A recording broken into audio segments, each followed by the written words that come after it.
anyways. We live.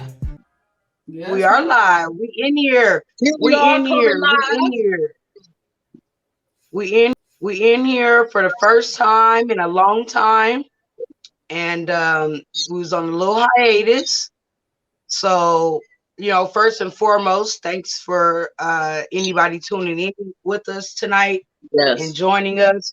We do appreciate you guys. We did not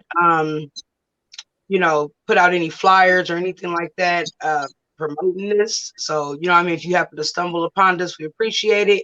But yeah, we were on a little hiatus for the last couple of months. We had to, get some things in order. We had some family crises and other issues going on. But so now we are back.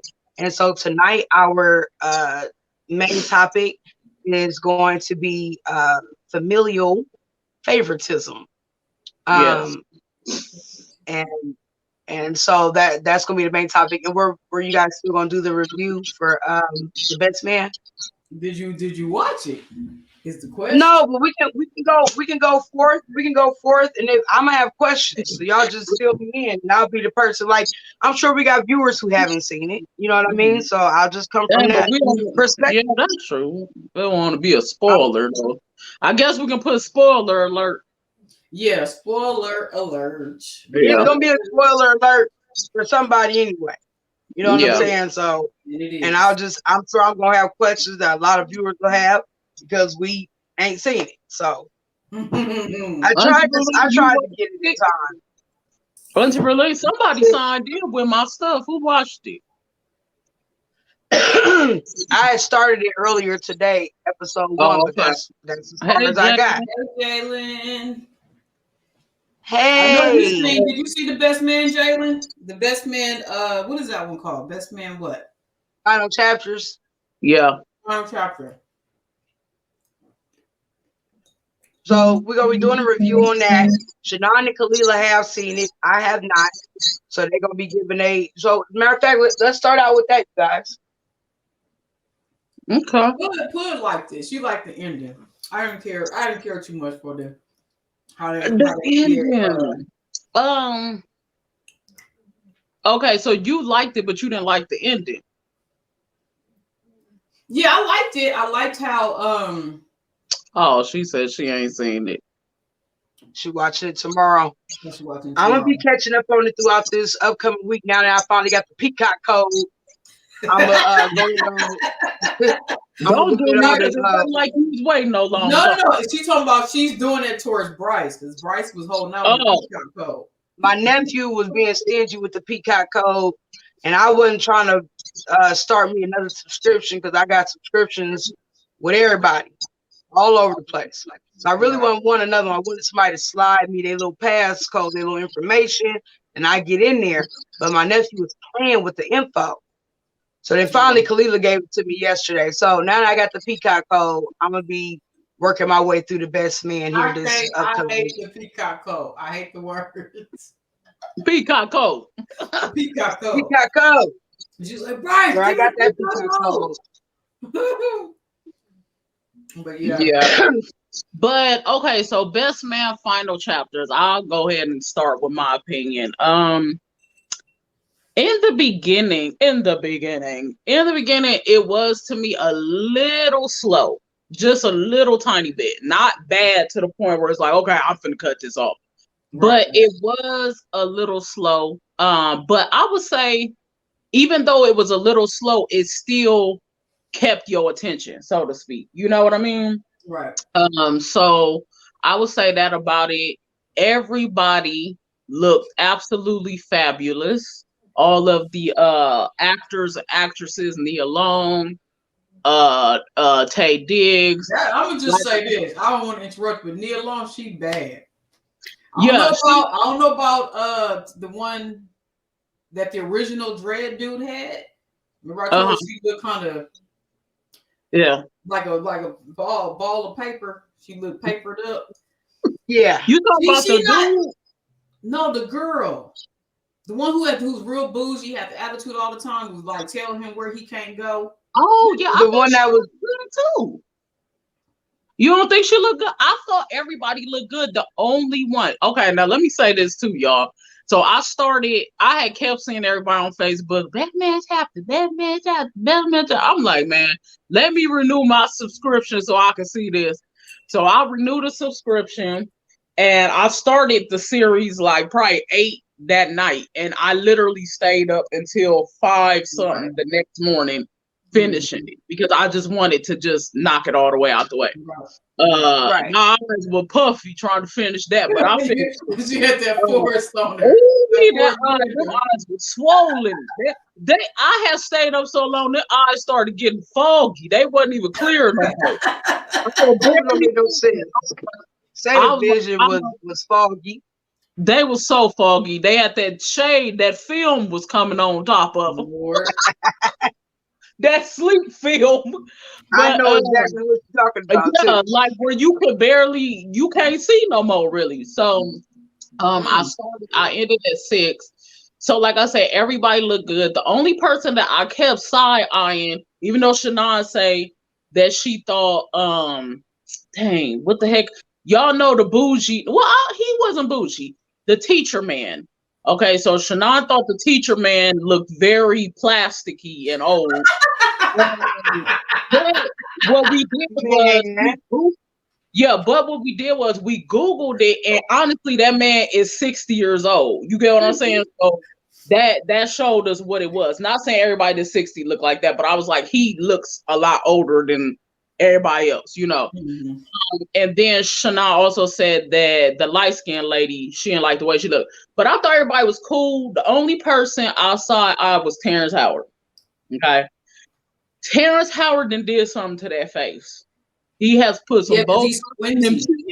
It's real hard looking up underneath here. You know what I mean? Like, and it's only one cheek. That's why all the series, I was like, why is this one big cheek bothering me? You about to go back and get the other one done. Let him so he can afford to do both, Katie. He ain't gotta do it in installments. Let Terrence do he gotta do it in installments? Other check. And he about to get that other cheek. Yeah, that Terrence Howard was the only one I kept side-eyeing.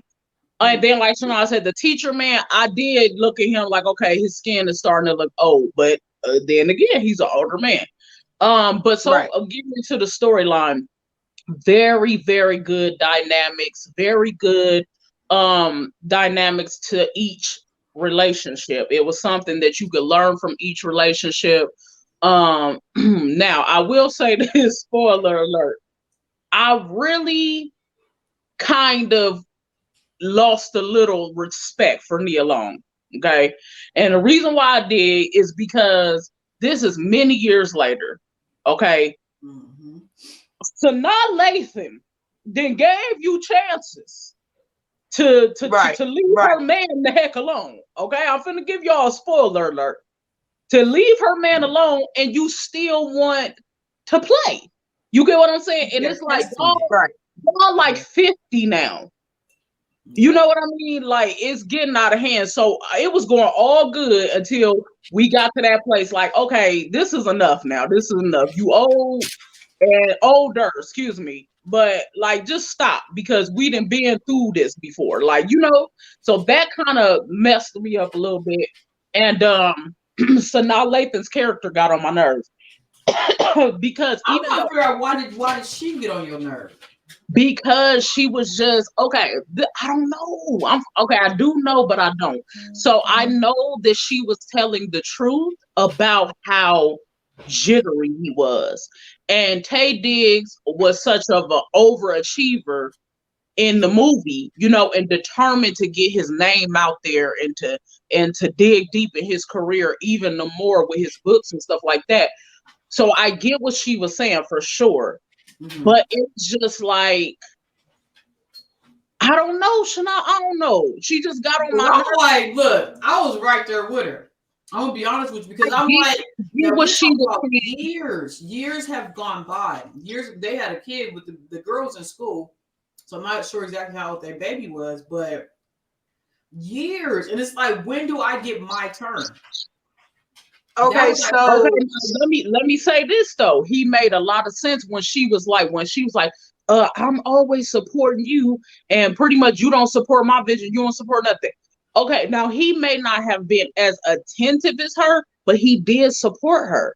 Like he said, he started naming stuff. She changed her ideas all the time. She wanted to be a chef. Then she wanted to do this. She wanted to be an interior decorator. She wanted to do this. So every year you changing your craft, he was saying that he was supporting everything. You know, right. so he was supporting her. Fight. To me, it was more so like a financial support. To me, that's how I saw it. Okay. He was supporting her financially, but I every can time understand she that, had like especially an event, she had an event, he wasn't there physically. Yeah. That's the thing that she had a big issue was like, you can like say, like if you're a parent, if I can give you money all day, but where are you at present? Like, you know, the physical. And that's what she kept saying. Like they have, what was it? I forgot what event that she wanted him to show up to. He was like, oh, I can't, I gotta go do such and such. Or I got this to do. And it like we talking about years of him doing that. Yeah. So it's like, okay, so I get it. I'm gonna tell you what got on my nerves about her. I'm gonna tell you right now.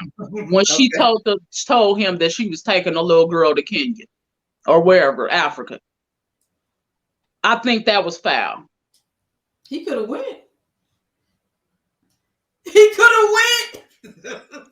You gonna take, and he's a good father. You gonna take this man's child to a whole nother country? She knew she was wrong for that. That's why she. Yeah, that was pretty wrong. You feel what I'm saying? Like that right there was pretty wrong. But I don't know. The woman just got on. I think Sanaa Lathan get on my nerves anyway in movies because it's always something wrong.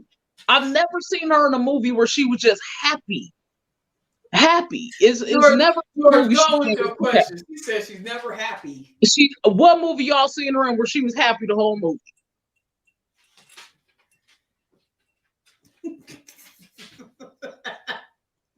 None. The whole movie? Like Love and Basketball. No, she wasn't. It was always something wrong. Love and Basketball, Brown Sugar, all of the best mans. Well, she had valid reason to be mad in the best man. Okay, best man, absolutely. Something new, some wrong. Some new, some wrong. Every movie was wrong. Huh? I said something was wrong. No, it wasn't. She was in love with a white man, but she didn't want to admit she was in love with a white man. Like, it's just always something with her. But okay, so moving from Sanaa Lathan, overall, y'all that's watching, it's definitely worth the watch. It's worth the watch for sure. It's worth the watch. Who else stood out to me? Oh yeah, it's just a lot of dynamics. It's worth the watch. Y'all go watch it. On the scale of 1 to 10, I give it a 10. Dynamic actors. I'm gonna give another spoiler alert, but no, I ain't gonna get that one. I just wish Sanaa know I'm talking about what we thought was gonna happen for Nia. I wish it would have happened. Because I think that would have been a good close to it. So clear it up for us. Where we left off that in the movie was Nia Long was with the white guy. So she's not with the white guy no more? Okay. She's not with the white guy no more. She went back to her old ways, which is just being independent Jordan. Her career advanced, but she was pretty much the same. The only thing is I really don't want to give y'all that spoiler alert. But there was a shift that took place where we was like excited about what was going to happen for her. But yeah, so thank you, Jalen. That didn't happen. Well, dang. Anyway, yeah. Make a problem with all of y'all. Just saying. Thanks, Jalen. And then Jalen also had made a comment about doing pajamas and snacks and movie night. Yeah. Oh, we for it. We always for it. Well, I'm off every other week. Hood is in Atlanta, so we got to get her when she up here, when she up this way. Yeah. Oh, man. We always down for the cause, Jalen.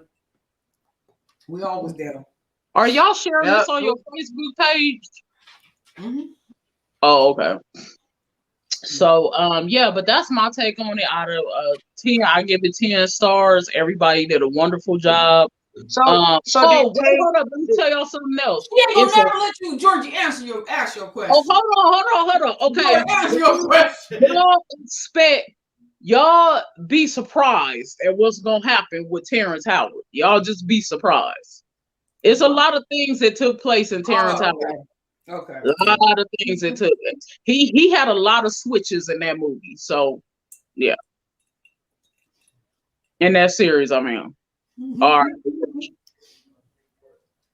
Okay, so that would have been also something that I wanted to know as well. Was like, did Terrence Howard find love and settle down and have some babies?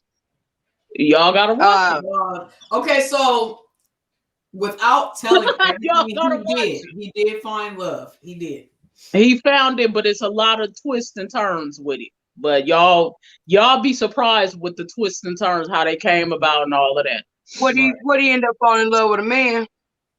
No, not that twist. Now you already know that Quentin ain't gonna go out like that. I like the character. I like Quentin's character though. I like him as a person. I like that name. Now that I just said it, I really like that name. If I had a son, I'd probably name him Quentin. I like that name. I don't. Really? Yeah, I don't know why. I went to school with some Quentins. All the Quentins I went to school with were whores. I would say they crybabies, ain't they? Whores. But the majority of them had big penises though. It's something about the cute. How did you know that? How did you know that? I heard it. You knew about all the Quentins. I heard about the Qs. The news about the Qs always traveled back to me, and the Qs always had big penises. No, I don't know. You heard about it. I don't know. When we gonna see, maybe his middle name can be Quentin.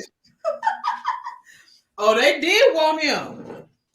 I'm cool with the Quentin. Another thing, did Tay Diggs and Sanaa Lathan, did they have any more than just that one baby that she was pregnant with? Or did they have more kids? They just had one.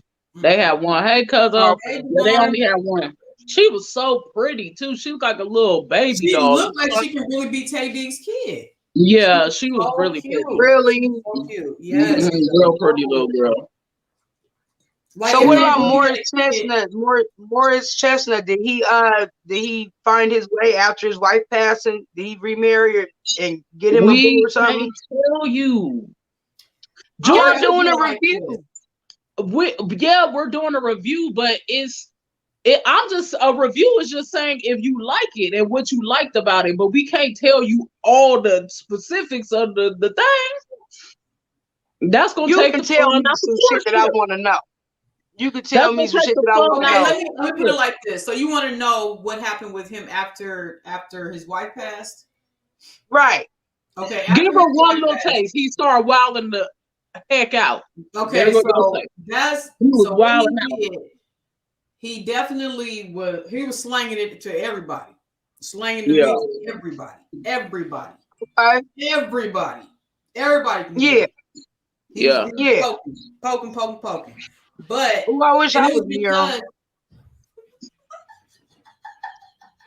Don't be jelly. The thing is, look. I wish I was near him when he was slanging it around. He was slanging it. From I ain't gonna lie to you. Everywhere he went, that damn Morris Chestnut. He was knocking it out. You know, what I was going to say is this. So even though he was doing this and doing that or whatever like that, I think we're doing the best man, the final chapter. We're doing a review on that. Yeah, I don't know if you've seen it or not. It's on Peacock, y'all. You gotta get a Peacock. It's the best man. So we done seen the movies, The Best Man. Now that came out with a series that kind of wraps up what happened after the movie. So that's what we're talking about. Hey, Dee. But yeah, what I was gonna say is that even though like he was slanging it every which way, Tay Diggs and I can't think of the darn teacher's name, but whatever his name is, they saw that their friend was kind of wilding out, so they did have to have a talk with him or whatever. So he did. He found, just ironically, he did find somebody that he really had, an interest in, or whatever. Okay. And okay. Long story short, they did go ahead and. Who was that?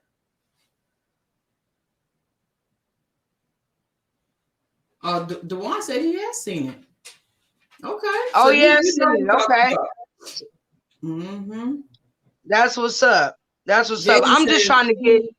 She says, "Lord, I like them light and Lord, we done had this conversation too. She like them light and see through, but that Morris, yeah, you better. That damn Morris chestnut. Let me tell you, it would be nothing. It would be. I wouldn't even think twice. Only thing he'd have to say is let's, and I'm be like, go. Let's go. Which direction did you want me to go? Left or right? This way or this way? Which way? Which way you want me to be? Because I'm gonna go whichever direction. Mm-hmm. Say that. It's that easy for me. Even though he wasn't in the movie. Yeah. Nice try. Yeah, that English cool as long as he shut up around me. He don't speak, we can straight. George don't like the Brits. She don't want them to speak. I don't want his. You know what? I'm with her on that. I'm with you on that, George. It's him with that accent. It's him with that accent. Like, yeah, anybody else can have him.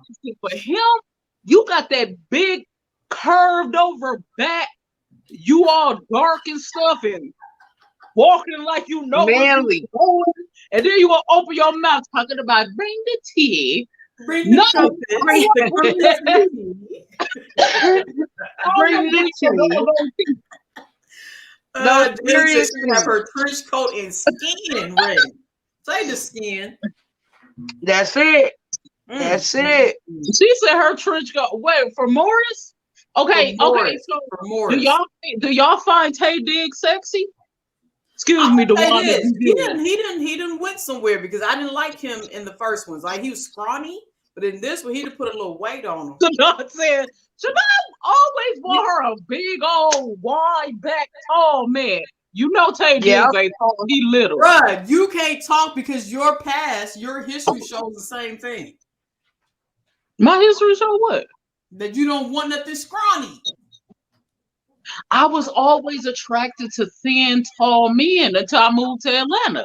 Once I moved to Atlanta and I saw these beards and big bellies and stuff like that, it switched. Bruh, did you forget who your first love was? That's because he was the first. That's why. I didn't like his height. Geo. I ain't talking about his height. We gotta start saying people names. Start saying people names. You have a slew of your exes or people that you dealt with that were never thin, tall men. Y'all forgetting who y'all talk to. Now y'all know me better than that. Y'all, who have I been with? not like being with, but the people that you found that I feel like you was attracted to. Who? Okay. Outside Saconis. That person and oh, okay. Y'all bring I guess back. Even to dang, I don't know who you talking about that was small. I don't know who you talking about. Only person that I know that she's dealt with, that she's talked to, that kind of fits that criteria, would be Candy Liquor. God rest his soul. Yeah, God rest his soul. That's pretty much it. Well, Candy Liquor for me. Dang. Well, you know, Jasmine said he needs to be able to top me, flow me, flip me, and dip me, honey. Yep, slap it up, flip it. Absolutely. Yeah, that strength on him. You need him to be a real man. Gotta have that strong on him. Remember, Norbert was struggling trying to get her over the threshold. Yeah, he was struggling so bad. Hey, Cuzzo. Hey. Yeah, but yeah, I would say Tay Diggs. Oh, let me tell y'all something else about the movie. Oh my gosh, at the end, he had a very hard thing he had to deal with, and he broke down crying. When he was crying on the edge of that bed and fell back crying, I knew he was hurt. That hurt me. You might as well tell he was crying because she finally left. She was tired of his shit. Okay. Yeah, she left. She left him, y'all. I just go to tell and I just said it. Well, but yeah, said she left and went to Africa with the baby. Yeah, she left and he was so hurt. Okay, I know that man loves his wife.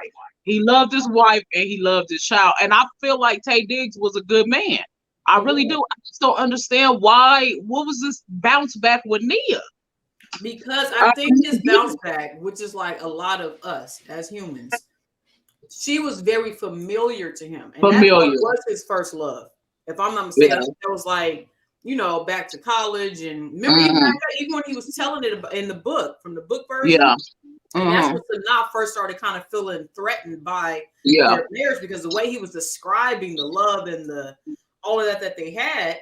I think that anytime there was any shift in his marriage, or anything hard, that was familiar for him to just ease. And then she was right there. Her legs was always open. There was never close to him. Never close to him. Never. Yeah, and she was right there. Relationship, and she still was open. You see what I'm saying? So that's why go get you somebody. Like, I'm getting sick of you now. Go get you somebody. She's a successful, beautiful woman. I don't understand why she couldn't find nobody else besides this married man. She had somebody else. That's the thing. She found another dude. He was a real good dude too. He looked like a lizard. It was another ex of hers. He looked like a lizard. She's a home wrecker at heart. Exactly. In her spirit, she's a home wrecker. She said at heart. Sanaa, didn't he look like a lizard? Look like who? A lizard. Yeah, I didn't like what her dude did. Yeah, in the series, you'll see. I was just like, y'all couldn't find nobody. y'all couldn't find nobody else.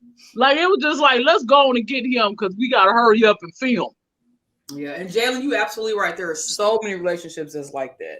So many of them. Yeah, so they go back to what's familiar. Yeah. And that kind of goes back to that topic we had before, like being friends with your exes, and especially in a tight circle. Like their circle is real tight. And at first I was like, maybe it could be possible, but and then you know what she was it has to be a boundary on both sides. And she didn't have no boundary. She definitely had no boundary. I think she was his safe place. Absolutely. Right. Yeah. Right. She was his safe place a little bit. Remember she kept bringing out their stuff from college, bringing out the old stuff. Yeah, when they were sitting at the table, I'm like, you know what you doing. But I'm gonna say, I guess I ended with this. The good news also is that Tay did not get into it with Morris Chestnut.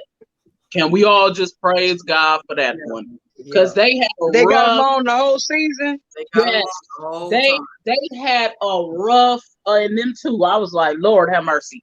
But no, like they was real cool. They, they relationship was rekindled, all of that. So that really was a blessing for me to see. Like, okay, cool. They good. So yeah. Right. Mm-hmm. There are a lot of women. That's what I said when I mentioned about her being a home wrecker at heart. Some of them get an excitement, like they don't even want the whole man. Mm-hmm. You know what I mean? Some of them don't even want the whole man for real. They like that he's, you know what I mean, hers Friday and Sunday. You know what I'm saying? And they can go home and deal with her. And then also like that. Who? SZA. Yeah. Mm-hmm. On the weekend. On the weekends, right? Some people is cool with that. Some people's cool with just being a weekend person. Some people is cool with just being a weekend person. Then you got women that get like a kick out of like tearing somebody else's shit up too. You know what I mean? You got women that's like that want to take the picture of the man in the bed with her and stick it to him. Right. I feel like the character that she played, she was real dirty because she was still like smiling in her face. Like didn't nothing happen, or you know what I'm saying? Like, girl, look. Like okay, so now you really want me to just bust you in your face. Yeah, but yeah, George, you right, the record. She was like, on the weekend. Come on, y'all give me the word. Da, da, da, da, da, on the weekend. He could be mine on the weekend. Saturday, Sunday, Monday, Tuesday, Wednesday. Proud of it too. Right. That song is so dumb, but it had a little fly beat to it though. Mm-hmm. But yeah, Jayla said she'll be on the first 48, and I wish a chicker Yeah, I'm with you. Yep. Especially I'll be on the first you're a repeated offender. Right. Right. And then it's with the same, see, with the Sanaa Lathan thing, as the woman, you have to keep dealing with the same fucking woman.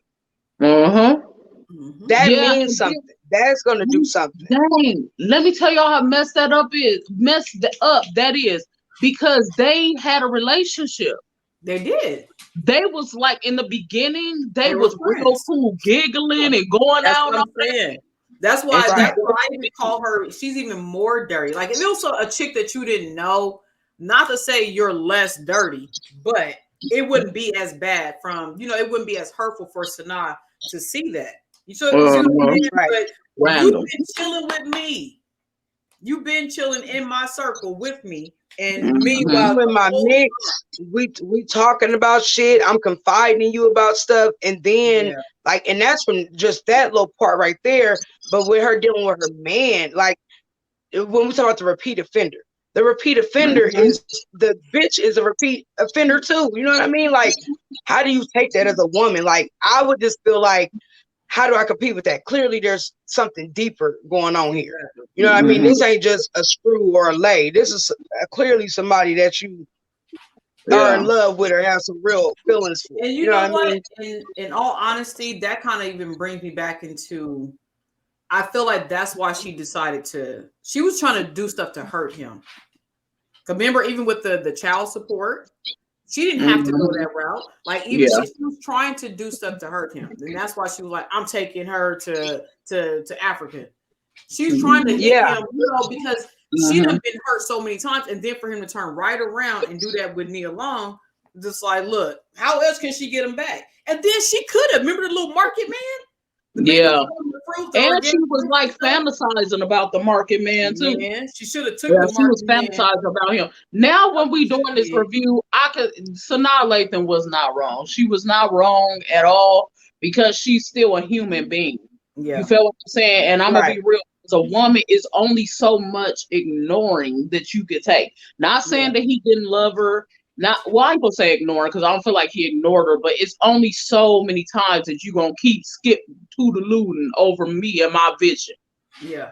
You feel what I'm saying? Like, it's only so long you're gonna keep doing that. So yeah. So but so that's my little take on it. Yeah, but I think I'll give it an 8 out of 10. I'll give it an 8 out of 10. Like it definitely was. It's worth the watch. So, like George said, if you got the Peacock code, what was the drama? What was the drama between the teacher and his woman this time? They didn't really have no drama like that. They kind of did. So they have more children. I'm trying to think how many kids they have the first go round. They had like 2 little girls. They have teenagers. They was just grown up this time. Yeah, they're teenagers. And now she's kind of into, what do you want to say, like holistic type stuff. And he didn't necessarily agree with that. And then he was tired of being punked around by them, because they did look at him as being soft, and they would constantly do little stuff and say little stuff to him. And I was actually proud of him, because he finally stood up and was like, "Look, y'all supposed to stop talking to me like that." He really like when so Taye Diggs ends up getting like a movie deal for the book, and like even the way he was portrayed in the movie or whatever, or the series or whatever it was. Like they went to go watch the review, and he didn't like how he was being portrayed. Like he's super soft, like walking around carrying old girls' books and stuff, and he didn't like that. So he finally did stand up for himself. But other than that, but he was a pushover for her, wasn't he? He was. But they amplified it with the little review or with the movie. They amplified it, like he was literally like laughing out of her butt, like he was a nerd, like a nerd or something. Like had no backbone. I think what he felt most hurt by is that nobody talked to him about it. Nobody got his take on it. Yeah. You know what I mean? Like, is this okay if, You know, like he didn't say, he didn't ask him about. Well, okay, let me take that back. He did tell everybody about the movie, that he was gonna be making a movie. He told everybody he was gonna be in it and all of that. But I think it just struck a nerve too, because he was just tired of being that person. You know, right. So he was going through a lot of self-evolving too during those series. So I agree. Yeah. But yeah. Yep. So George, definitely gonna watch it. You're gonna like it because it definitely has funny parts. Terrence I am Howard gonna watch it. I'm funny. gonna start watching it first chance I get. Like maybe just watch an episode after work each night this week or something like that, and I'm gonna knock it on down because that is my type of show. So Right. I'm gonna get on into it. Yeah. Gotta pee.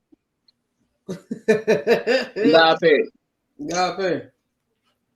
But yeah. Jalen said they just like to be hoes and don't have the woman power to get a man for themselves. That's all that is. They have been used up so much to the point where that's all they want. I think with Nia Long, I don't think that it wasn't that she couldn't get a man. I just think that dang. I think that I don't know if Nia Long was afraid of love or what. Like it's kind of like she wanted what she wanted. Familiar. Yeah, I think she wanted what she wanted. And that was it. She had her eyes set on him. She had her eyes set on him. And I think she even got some kind of gratification because of the fact that she knew deep down that she can do what she did. She knew that she could. Yeah. You see what I'm saying? Like, and that's why she kept doing little stuff, reminding him of what they used to have and all the other stuff. Mm-hmm. Because it's called the Best Man Final Chapters. It's on Peacock, the Peacock app. Yeah. Yeah, the Best Man Final Chapter. So that's the one with Nia Long, Morris Chestnut, Tay Diggs, Terrence Howard, and all the from the the Best Man. So that was real good. Mm-hmm. Yeah, definitely worth it. Definitely worth the watch. Mm-hmm. Yeah. Yeah. Other than the ending, I don't really like how they ended like the whole Nia Long situation. That's what I was saying. I really felt like they could have closed that off good for her. Yeah. Like they would have closed it off to me even better if she would have found out she was and added that with her her actually leaving the company. I think that would have been real cool. Yeah. Mm-hmm. Yeah. If you have that open window, then the man himself is not fully closed off in his relationship. Yeah, I agree with that. Closed off, Jayla, what you mean, like closed off to the ex or closed off? And that's why I feel like we playing with fire. If you ever done have like a sexual relationship, I feel like to me you're playing with fire. I don't care what people say. They say I can pump and ain't no strings attached. I don't know about all that. Yeah. I feel like you're still going to have some type of an attraction to them, unless you just out there just doing whatever. But I feel like that's playing with fire. I do. Yeah, and then the truth of the matter is they was really friends. And they know what I mean? Aside of that, but see, y'all, they never had sex together. He had sex with More Chestnut. Yeah. He never had sex with Nia Long. He might as well have. He might as well have. They were trying to real bad. He sexed her good up here. That's what he did. He stroked her down up in her that book. He did. That's what had her hooked. He got her good in that book, boy. Man, listen. Yeah. That's where she was attached to. And all the what ifs and what could have been if we did. And she was holding on to that. Gosh. Mm-hmm. Closed off period. Like once you have a woman and you don't close yourself off, then you don't need to be you don't need to be in a relationship. You don't. Yep. That'd be the problem with a lot of these men nowadays. They be wanting that's that cake and eat it too. Mm-hmm. You cannot conduct yourself in a relationship the same way that you was when you were single. You cannot do the same things. Like that's just, you know what I mean? That's an oxymoron. Am I using the right word? There you go. It's an oxymoron. She says, "You're not lying. It's just sex. Someone will eventually get in their feelings and forget their." You're absolutely right. That's why I said it's playing with fire. It really is. Like, even though you can like disconnect up here from that person, what about them? A lot of times people will do it because they feel like I have some kind of an attachment to you. You know what I mean? So it's a dangerous game. It's a very dangerous game. Jalen says, "Yeah, but if a woman do it, then she's a hoe." Look, boys, men's is hoes too. She's holding on to I don't care about none of them titles. You don't like them titles? I don't care. Oh, you don't care about them? You don't care? don't care about them.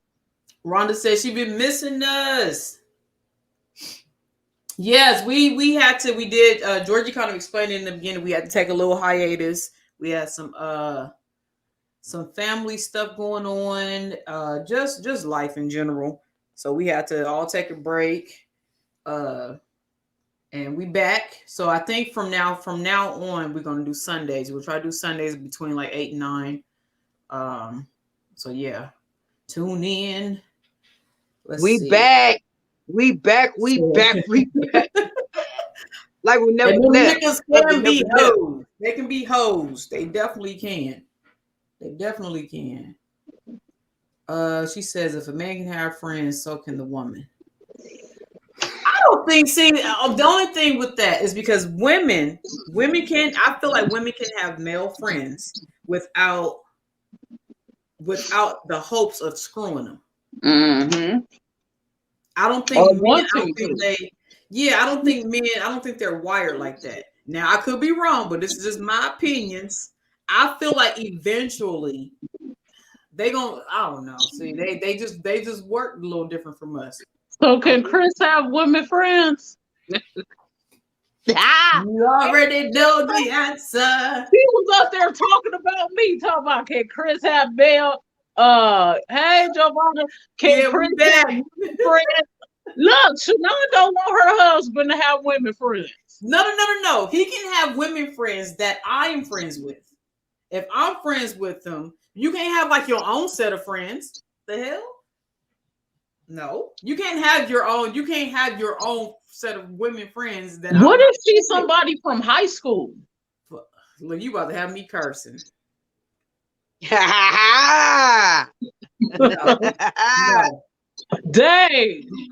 I have to fill you out. You can have your friend from high school, but at the same time, introduce me. Let me sniff her. Just figure out where the hell she at. Because listen. Let me sniff her. It's the sniffer. Sniff her out. Exactly. Okay, I'm with you on that part. I don't mind my Chris having friends. I don't mind him having women friends, but I'm with you on the sniff it out. Yeah, for sure. You out because I gotta meet her. I gotta know who she is. That's just the way it gotta be. Yep. Is she single? Is she in a relationship? Where's she at? I need to know. And y'all can't be up talking all hours of the night. Right. No. Hell no. Yeah, y'all Hell no. And if she called, don't go in another room and close the door. Because at that point, it's over. Say put it on speaker. Who said put it on speaker? I said put it on speaker. Yeah, put it on speaker. Put it on speaker. Right. If she called, don't be like, okay, let me take this call. No, you can talk right here. Right. You can talk right here. I definitely agree. I feel like women are definitely more disciplined. And I hate to say that because I try to be, on both sides. I try to see stuff from both sides. But from my experience with my friends and people that I know, we don't be so quick in a hurry to jump into bed with somebody because you kind of have to do us. You got to get us up here too. Right. You don't necessarily require that. They just, whatever feels good and look good, I'm with it. Yeah. We don't necessarily operate like that. So it's a little bit harder. It's a little bit harder for us. But I definitely agree with that too, as far as like the women being more disciplined than the men. I have guy friends that I have never had sex with. They never looked at like that or thought about like that. But in that same scope, I bet you they wouldn't have sex with you. I bet you they would. I bet you they would. No, I bet you they would. I bet you they would. Yep. Hey, in a heartbeat. I guarantee you, if you gave them the opportunity, they're gonna be like, "Let's go."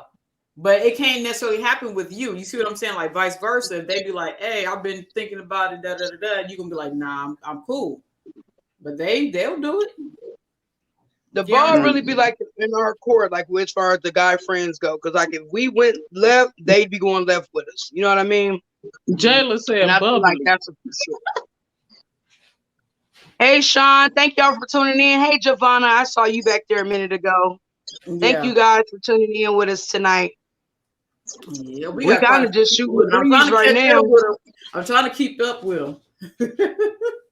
So let me go back to her. She said, if it's someone from high school, he should know.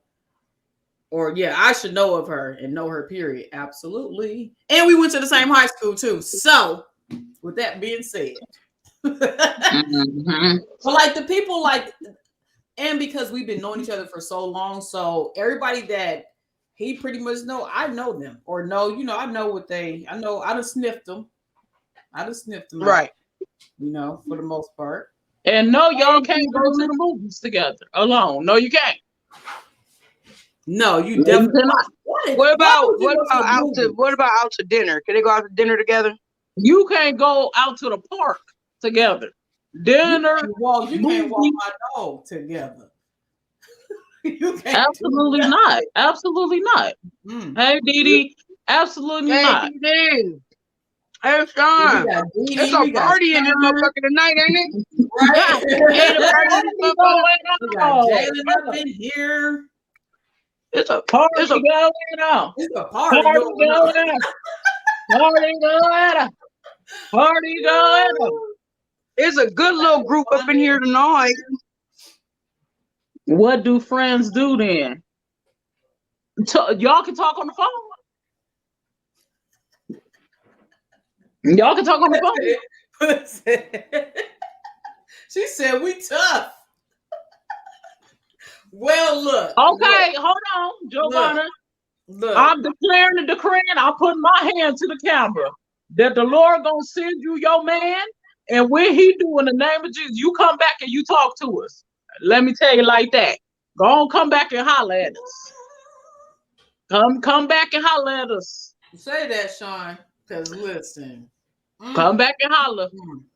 Cause baby, when you got feelings for somebody, when you got feelings for somebody and y'all have been through something like the trenches or many trenches, listen to me. That's nothing to do. Dee said y'all can bring the same air. That is look. And don't even breathe too darn hard either. This is just what it is. Don't laugh at his jokes because he's not that funny. He's not. He ain't. He's really not. I make him feel funny. That's my job. I make him feel funny. Don't laugh until I laugh. Yeah. And don't laugh longer than me. Don't laugh. You got a time limit on it. Don't laugh longer than me. Yeah, it's a time limit. I'm done laughing. I stopped 10 seconds ago. Why is you still laughing? Let me read her comment. She said, why wouldn't a girlfriend or a wife not be invited to the movie or dinner anyway? And that is weird. And that's why it ain't happening. Yeah. It ain't happening. Yeah, we can all hang out. She said she's gonna bring her testimony. Oh, I'm waiting on it. Mm-hmm. You might have to get out of Lancaster, though. No, you swear. Listen, there's still some decent people there. You might have to get out of Antelope Valley. There's still some decent ones there. At least go down to LA. Shoot. That's the piss pool down there, ain't it? LA. Okay, well, come on back down. Come on over here on the east coast. Go up northern. Go to the northern part. Go to Oakland? I don't know. Fresno, somebody, Bakersfield. I don't know. Look, I'm not even gonna be able to tell y'all no place to go for good men, because if a bitch knew, I'd be there. I have no clue where to find them at. They suck everywhere, don't they? Don't they suck all over the planet? I don't know. This is my personal opinion. I feel like, I mean, this definitely got its challenges, but I feel like when you come on this side of the earth, I feel like the pick of the litter is better. That's how I feel. Like where we at? Like, okay, well, not where y'all at. I was to say, you know, you ain't told the truth. Not Dayton. Okay, definitely not Dayton. Not Trotwood. Not Dayton or Trotwood. But if you come south, east, Midwest, I think that you got a gooder picker of the litter. A gooder picker. A gooder picker of the litter. Especially like you go down here to Macon. Jalen said Georgia. He's territorial, so yeah, he might be soft at times, but I'll bite your ass for him since he won't to. That girl, something else. She is silly. Giovanna says she can't find nobody. I'm telling you, Giovanna, you got to come up out of that desert, okay? Giovanna, you in California. I'm over here. I can't either. Either. Hold on. But let's tell the truth, though. Dayton is rough. See, Georgia is in Dayton. Dayton is rough. Dayton got a spirit on top of it. Like Lancaster. Laying on top of it. Yeah, he's laying on there. Crawled out on top of this motherfucker. See, when you come out this way and you go into church, especially, it ain't nothing but men. When you go out that in Lancaster, ain't nothing but women. That's it. Why is it only women in the church or wherever, you know? And then too, out that way, they don't really like women with meat on their bones either. So come on. That's a problem. They don't. I don't even know if that's necessarily true. You tripping. You tripping. I never had nobody who was on me like when I moved out here. You talking about up here in Ohio? I thought you were talking about California. Or you talking about California? I'm talking about California. I feel like they don't appreciate plus size women. I can agree. A lot of men don't appreciate plus size women. I can agree, but I think that's that Hollywood mindset, though. I think that's that Hollywood TV mindset. You know what I mean? Mm-hmm. And you already know that California, and especially Southern California, is like, you know, models and vegan this. See, Sean, no. And it ain't in that desert. And it ain't, but California, they known for like vegan shit and kale salads and all that shit, right? Healthy living and lifestyle. It's the kale salad for me. It's the kale salad. Yeah, that kale salad is good though. So I think that the standards are a little different. They don't be showing the fat girls love like how they should. She said, "So Giovanna, would you date out your race?" So, I'm in need. She said, "That's a good question." She said she would give her a Dylan. A Dylan. I need one too. Listen, I don't see nothing wrong. I'm accepting all Ryans. Okay. Bro, you're not even being honest. We just had this discussion. I'm not. I don't see nothing wrong with it. For you? No, for me, it's definitely something wrong with it. I'm talking about for other people. I'm not finna date nobody out my race, but I would love to see her in love with a white man or whoever. Chinese, it don't matter to me. A Chinese man. Yeah, I don't know. It's gonna be a stretch. I ain't gonna no cap. It's gonna be a stretch to get me out there like that. Better litter picker. She said, "Give me a Chris, oh father." She said, "A Derek." I'm gonna be praying. She's going through all of them. A Derek. That don't sound. Yeah. She said, "Mark Lancaster off the list. Lancaster's off the list. Palmdale too." Yeah, you ain't gonna find love. You ain't gonna find love in Lancaster. Cuzzo in Long Beach. Cuzzo, how is the dating scene in Long Beach? Wait, hold on. Let me go to Jalen's comment while we wait for her response. She said, I'm glad I got mine that wanted me when I didn't want him.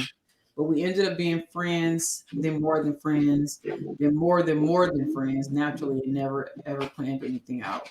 And we both had it hard growing up. Okay. Mm-hmm. Well, I'm glad you found you one too. I'm glad you did. Dylan gotta have some flavor.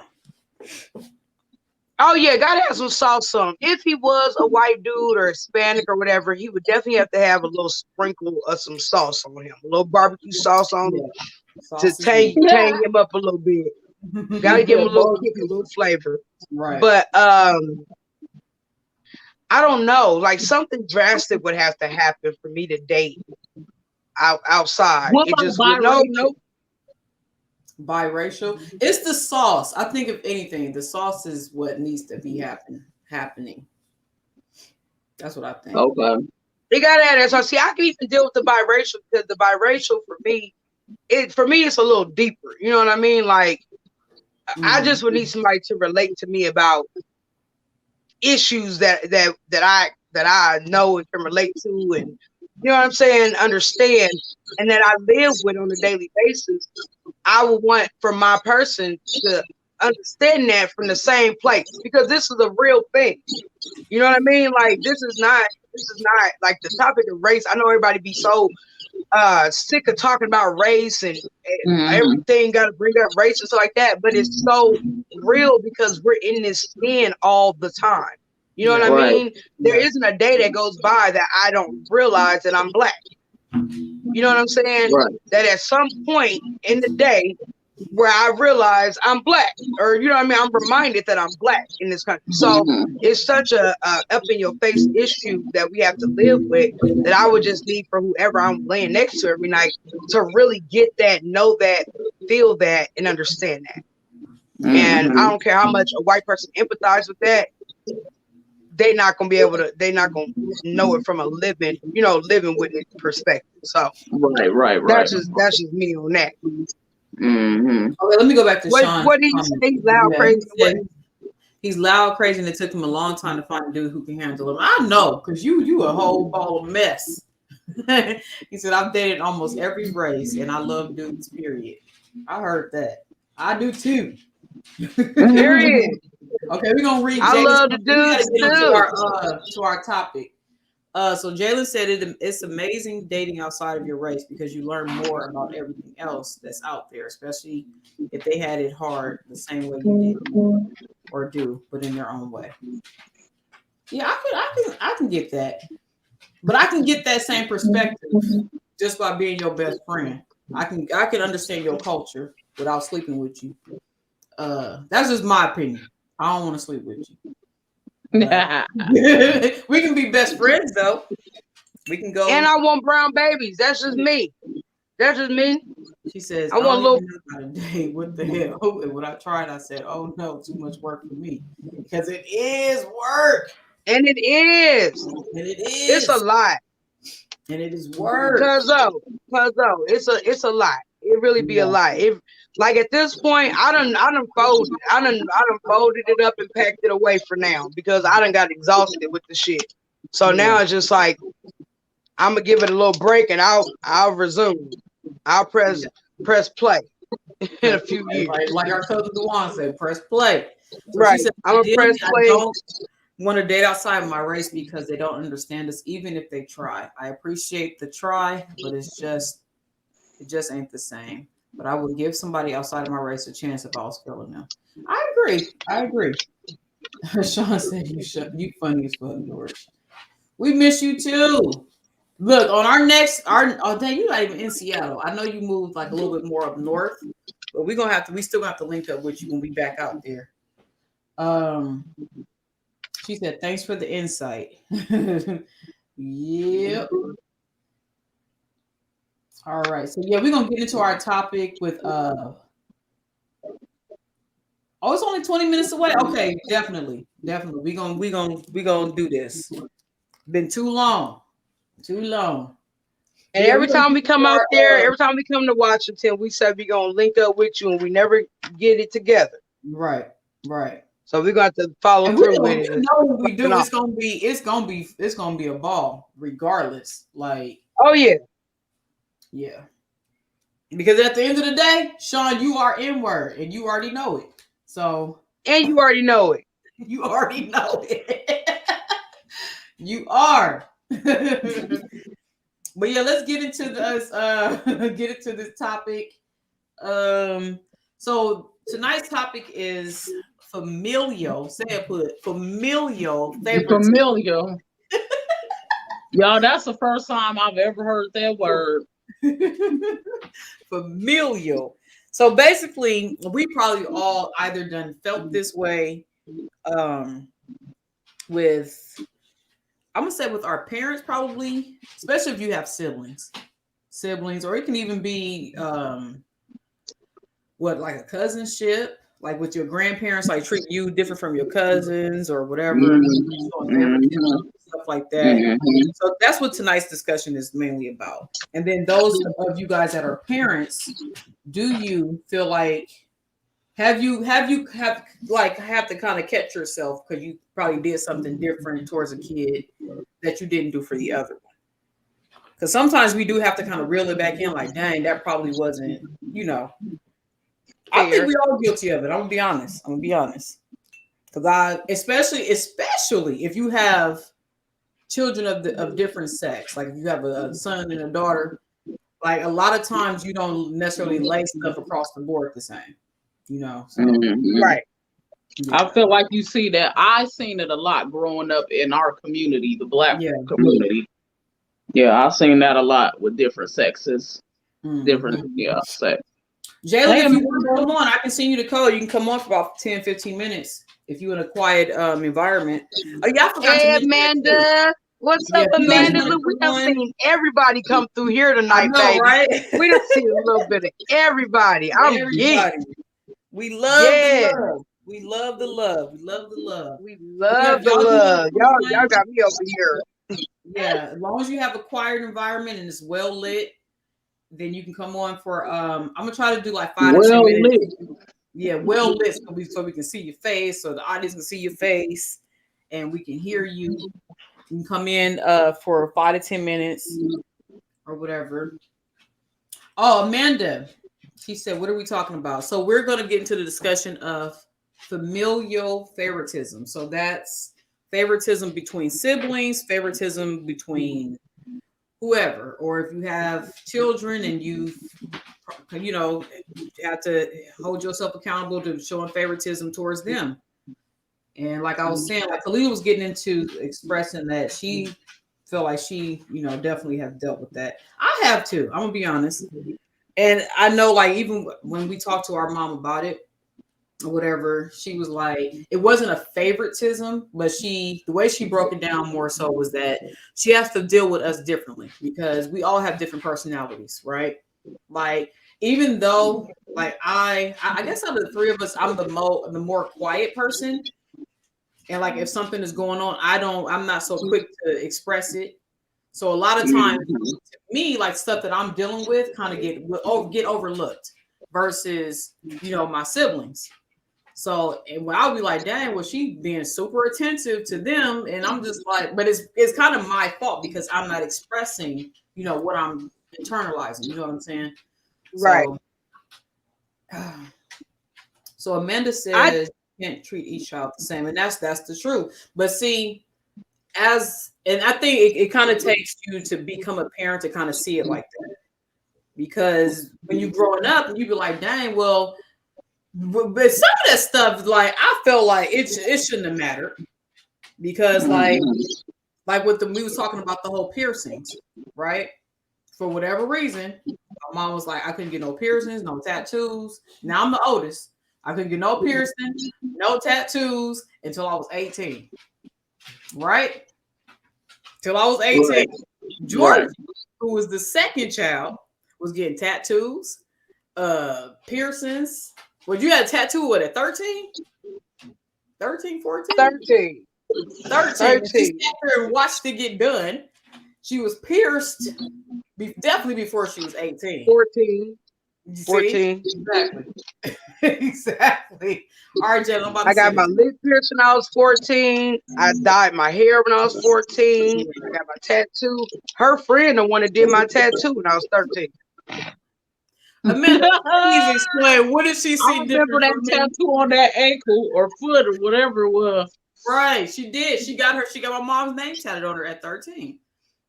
But I want to know what she saw different from me. I need answers. She saw different for you. Please. I was like, please, Mom, can I get a I think it was a nose piercing was first. That was the first thing I wanted. And then the hair color, and I couldn't do that. I think I was 17 the first time I was able to color my hair. Or even wear makeup. None of that. I couldn't do none of that until I was a senior in high school. Dang. Yeah. That's you couldn't wear makeup till you was a senior? I was a senior. A senior. Wow. Sean vouching. He said, I remember that. You know? Yeah, that clock down on you was tough. Man. But it was tough. It was tough on me too. It was tough on me too. Yeah. Not so far as the makeup and stuff. Like the makeup and like, not so far as that.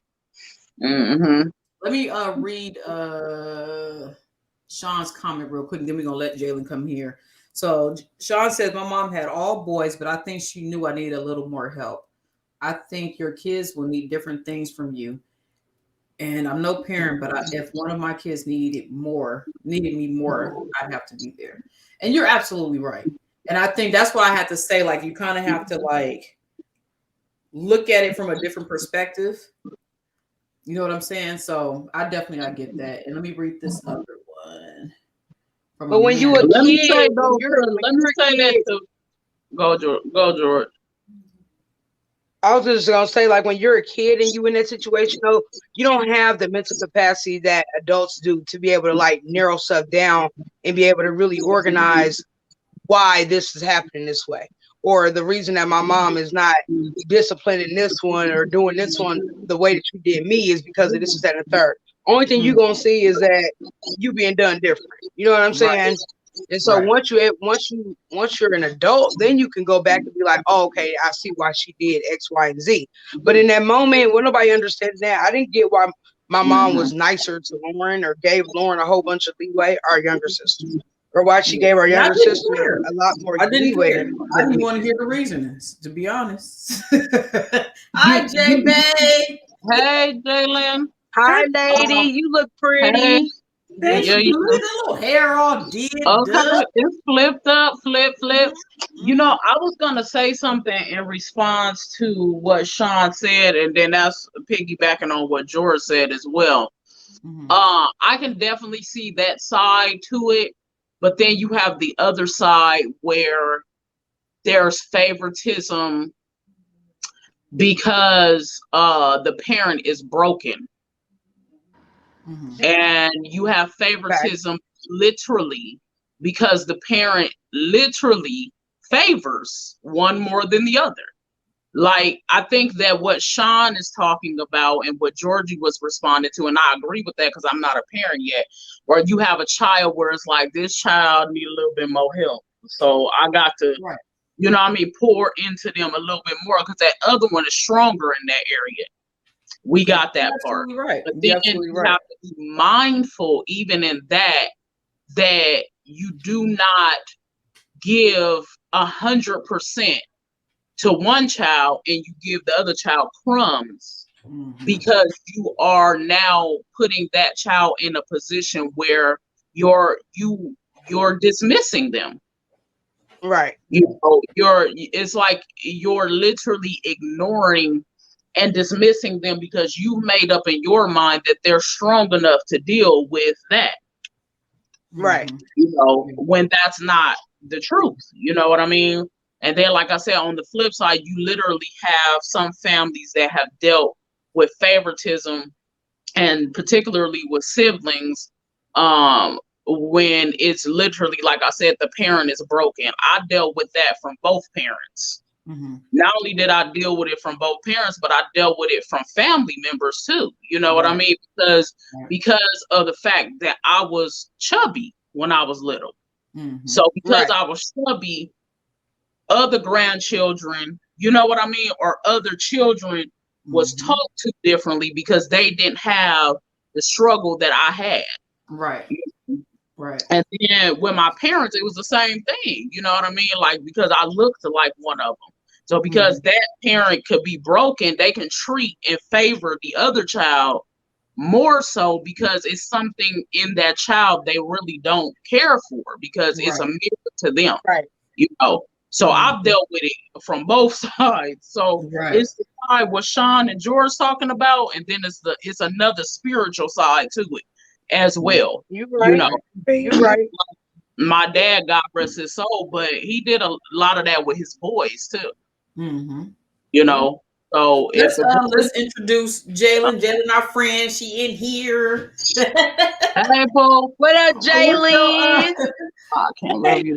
Yeah, she introduced herself in one of our other podcasts. But so what is your take on it, Jalen?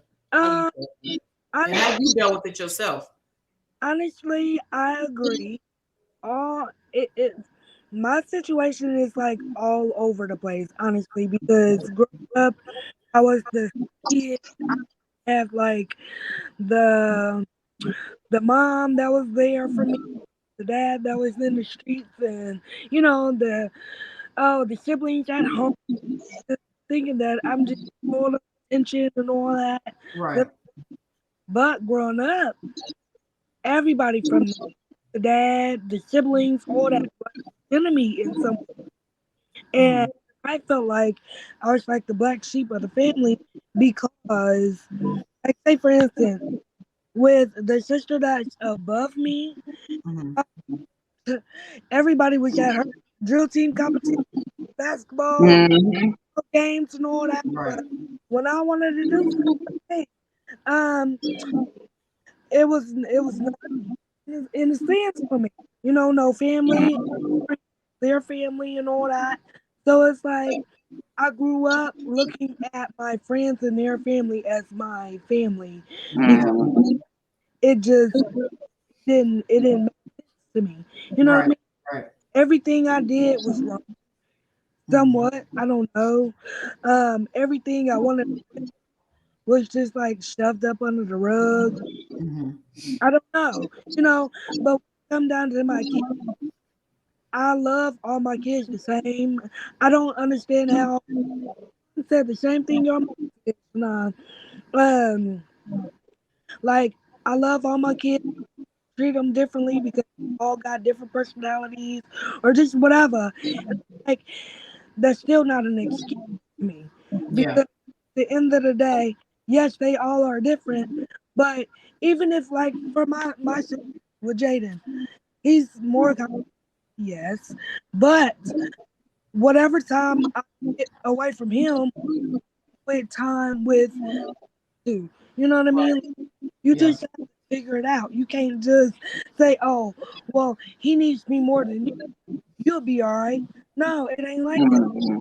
It ain't like that at all. Because at the end of the day, these kids, regardless if you that they won't, they remember everything from the time that they were. I can remember when I'm fucking 28. You know what I mean? And like them memories go a long way, and them memories look out to how and they stick with you. They stick with you. Yeah.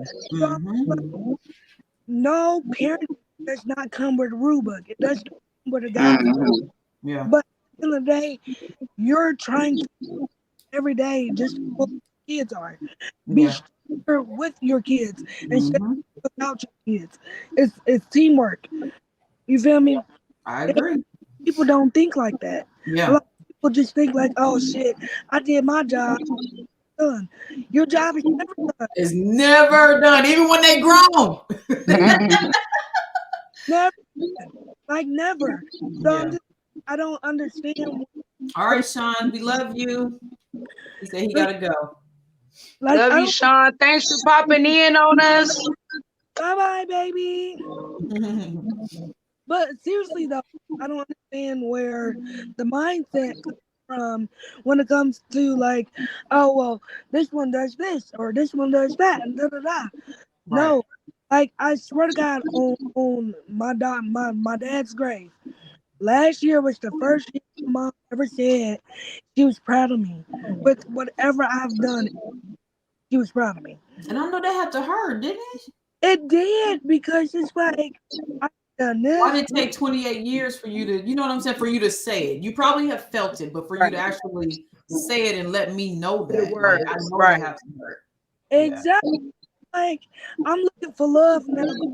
I'm a woman too.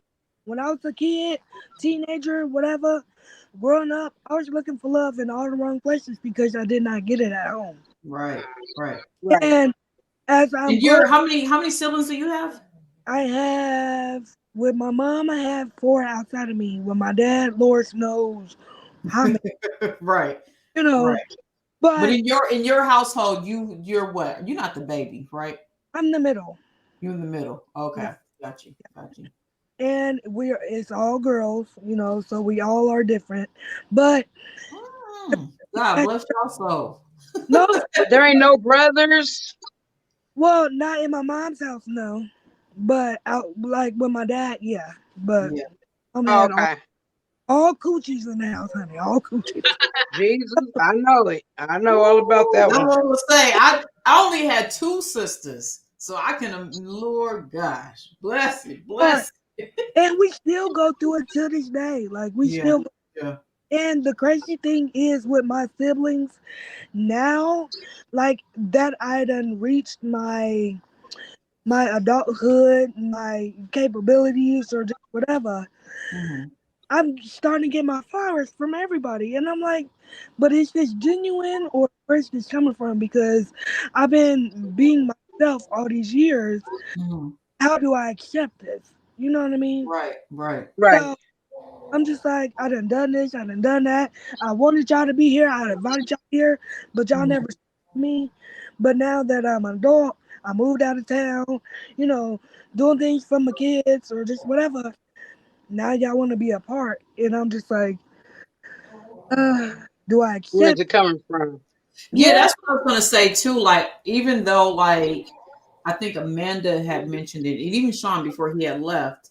Like, we understand, like, different circumstances is going to pull a parent a certain way, but at the same time, it can also cause a rift between you and your sibling. You see what I'm saying? Because of the fact, like, you'll start having animosity towards them, even though it's not necessarily their fault. It's not the child's fault. Like, it's not Jordan's fault or my youngest sister's fault that they got, or, at the time. Not, I see now, but at the time, I might have felt like, dang, like, she's super attentive to Georgie because Georgie was wild. And I get why she was so attentive and why, look, she laughing. No. George was wild, and she always had to snatch her by her collar, and always had to. But to me, any type of attention was attention. And because I'm who I am, who kind of, just laid back and really was, I never really caused her no real serious problem, like, in all honesty. So it's just like, dang. But we never had no rift between me and Georgie. But it's because of that. It's because of that I felt like you was mom's favorite. Because I didn't get snatched up, I wasn't doing nothing. because she never got down on you. She never said shit to you that she said to me. You know what I mean? Because I'm getting on her nerve or I'm wearing her out. I didn't feel like you got like I don't know. I feel like you didn't get to feel like you was like the burden or anything like that. And then because you was like Miss Goody Two Shoes and Shannon did everything right, and you know what I mean? Like, she don't ever fuck nothing up, and Shannon can draw. She's the best drawer. She's organized. You know what I mean? And then, like, because you pretty and you light skinned, there's a lot of different things that in my mind as a kid for why I thought that you like, you know what I mean? Why everybody was so nice to you. That is crazy. That's a first. That's the first time I heard that one.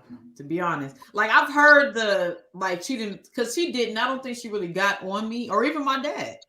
And that's another thing. So now, like seeing it from Georgie's perspective, or maybe even Lauren's perspective, my dad never spanked me. Never did. Never happened. I never seen it. Yeah, it never, because it never happened. He'll say. And here I am getting whoopings. Here I am getting whoopings all the fucking time. All the time. Yeah. So I can see why it would seem like that, but I don't think that colorism in art, I don't think that mom definitely didn't. I don't think she expressed that. Maybe other people, other family members might have did that. Other family members. I do remember people saying stuff about Georgie's complexion being darker, but which is so silly because my mom is dark skinned. So that's stupid. But I do remember people saying stuff like that, you know. But I feel like we kind of was I don't want to say like treated differently because we were heavier, but not by my mother, I should say. Other people, absolutely. Other family members, they would do that, you know. So, but yeah, I never really knew a lot of that. So I got a question. Yep. Okay. So, in my situation, the that I just told, a friend of mine that I was homeless with, that I had moved in with, her son or whatever, she took me to this church, and church, the pastor was like a prophet kind of a pastor or whatever. And so he never knew who my parents were at the time, but over time he knew who my parents were. But the word for the day was, what was the word? I forgot what the word was, but he was like, "Oh, resentment." So when I described certain things without saying everything, he was like, "The reason why your mom resents you is because she see your dad in you, but the part of him that she resented the most." Mm-hmm. That's what Pud was just saying. That's what she was just literally just saying. Yeah. So I'm just like, but my thing is, he's abusive. He was an alcoholic. Mm-hmm. He was like controlling. He was a narcissist. All of the above.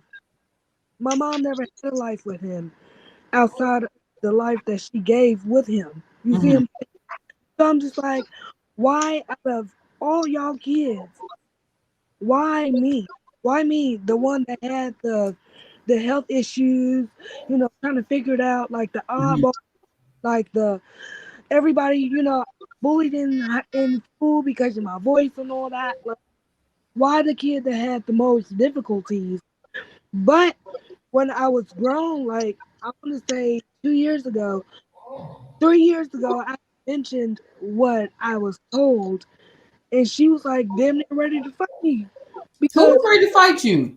My mom. Like, she was like hassling me because of what the preacher had told me. And I'm like, so it got to be true, because why are you so hostile? Because he had prophesied that she basically gave you a harder time because you remind her of your dad, or the stuff that she didn't like about your dad. So she was upset because you told her the truth. You told her the truth. She didn't want to hear that little truth. Yeah, but you see what I'm saying? Like, it is harder. And even though I'm grown, I hit the inner kid in me, because I'm like, damn, all this time you could have just told me. Yeah. You could have pulled me to the side, talk to me one-on-one, instead of treating me a certain way. You know what I mean? Right. If you didn't know or didn't realize, I carry it now. We have a better relationship now, but I still carry all of that in me, no matter what. Right. I will never forget. So it's like, to me, even though you're trying, when is it going to be another time where you disagree on something I do as a parent, or you disagree on, or something doesn't match up with how you are living in my life? and I'm doing something wrong because you didn't do it. Right. Like, it another time because I'm expecting it in a way, but I'm not worried about it. You know what I mean? Like, I don't know. It's just Yeah. honestly because it's like a lot of kids go through that. That's why a lot of kids go through the mental issues, the depression, the can't talk to the parents, you know, Yeah. to other people or reach out to social media because anyone is always listening or watching or just whatever, or end up like suicidal because they don't get the proper care attention that they want to from their or their you know what I Right. mean? Right. And Yeah. so Yeah. Yeah, I as far as agree. the mom go, it'd be hard for them to hear truths like that. I know that for us coming back to our mom and having to confront her or talk to her about real shit and how things affected us growing up, a lot of that Mhm. stuff were like really hard pills for her to swallow and acknowledge. You know what I Yeah. mean? Because not only is it like not just them having to own it, but there's shame that comes along with that. You know what I mean? That Mhm. woman knows, she knows that she did you different. She knows that she treated you. You know what I'm Yeah. saying? So because she knows that within herself, I know that she must have to carry some type of anger at herself because of that. You know what I'm saying? They Mhm. have to, she probably hanging on to her own anger because of what she did, her own shame because of what she did. You know what I'm saying? Because of how she chose to navigate whatever frustrations life dealt, through at her, and that's how she handled it, was to take Mhm. it out on her child or whatever the case may be, or because she didn't like her husband or your dad to take it out on you. That, you know what I mean? I'm saying from my own interactions with my mom, some things that we brought back to her was not always very easy for her to own it. Now, your mom basically did the same thing that she did with the dad situation you growing up, which was lash out. You know what I mean? Which is lash out, get mad. You know what I'm saying? So, Mhm. and that's not the right way. Obviously, that's not the right way to go about it. And I'm sad and you know hurt for you that you had to even go through that. Right. Because when we bring shit like that up, we'd be looking for closure, we'd be looking for answers, we'd be looking for, you know what I mean? And then for you to get that response, that ain't gonna bring you no type of healing. You know what I mean? You just Right. like re-traumatize the whole situation. oh yeah, You know. Mhm. yeah. Yeah, But yeah. I was gonna say too, that well, you said you had a question, so I wanted to ask you like what you explained it to us, but what specifically was your question concerning that situation? Because my was like, why would you bring up things like how Georgie explained? Parents literally like not own up to their shit right away. Yeah. Expect Mhm. kids to own up to our wrongdoings, Right. or if we don't, or we get this, or we own punishment, this whatever. Why Mhm. that when you are seeing things, witnessing things, and feeling things, and your parents, why can't you question the parent like question you? But no respectful stuff, but just wondering why. But trying to figure it out yourself. Right. Yeah. For me, my take on it is I think a lot of it, actually, I know a lot of it goes back to culture and how our parents was taught. You know, a lot of them were taught to be seen and not heard. You know, a lot of this communication and different things like that, that we do see in our culture specifically, just probably got on the rise, like publicly, for real, where people are actually vouching for it. Probably like the last maybe like 10 years. It ain't been that long, you know. Right. So you have to take into consideration as my encouragement, because believe me, the questions you asking, I didn't ask that and it's not in the cried over it a million times, you Mhm. know. But it has a lot to do with what Georgie said. It's the shame of it. It's the shame of it. It's the guilt of it. One of the hardest things for us to do, even as people, is to see ourselves. Mm-hmm. So I can imagine, actually, this is what God revealed to me. I'm just saying for what it is. Your child is a mirror to you. So if you have a mother that has trauma issues and that she's been broken and she allows men to abuse her or whatever it is, when she looks at you, she's reminded of that. Especially if you have a light about you and you have a light about you. That's why you was treated differently, because you stand out, and you always gonna stand out because that's what God created you to be. You know, he created you to be that light, you know. So You probably talking to her, to that baby. Oh, never mind. That ain't no baby. Yeah, you're right. You're right. Yeah, so because we got to understand that things are spiritual first. Yeah. Everything is spiritual first.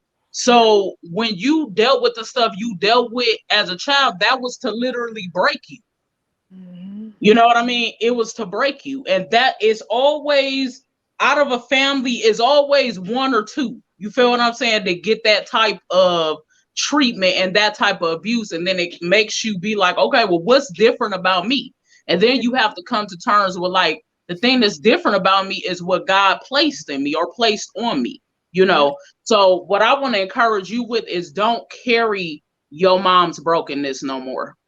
And granted, I'm sure y'all seen me like trying to live the life that I've always wanted to live, but I honestly don't no more. I gave up on that like within the last 2 years. Like I've been trying to put me first, been trying to do more with myself, been trying to not prove to nobody that I can do something outside of Right.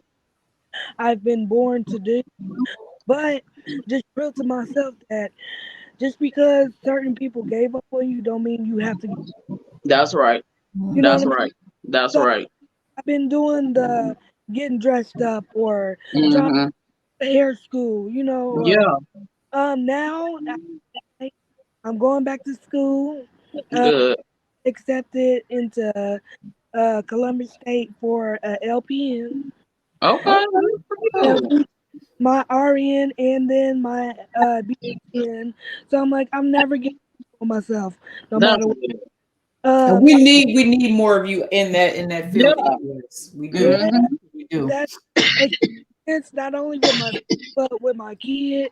You know what I Yeah. mean? To give back to the community. I'm about to be for the city. What is it?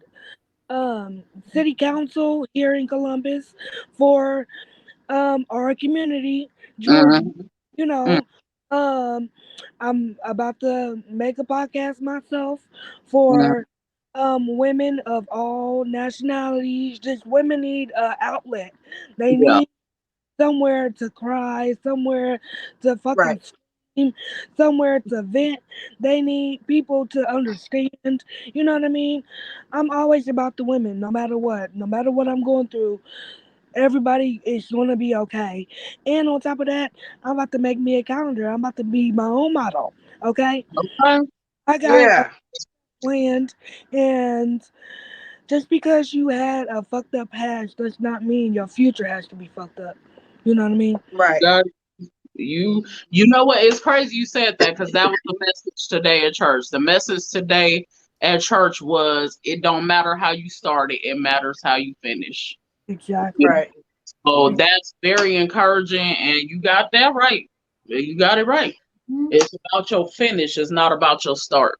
So that's I am every day. I know people be like, you don't even know this girl. You be talking about like, I love her. Oh, she's so beautiful. It doesn't matter. People need to hear those words. Like Mm-hmm. people to live with, to rely on, because a lot of people don't have people like you and I.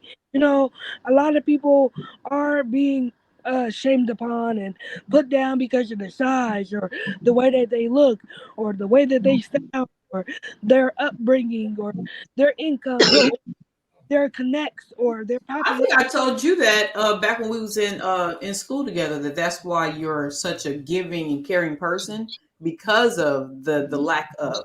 I think I told you that before, because I was like, dang, like, in all honesty, y'all know me. I'm not a very, like, I don't want to say affectionate, but it's in the same category as that.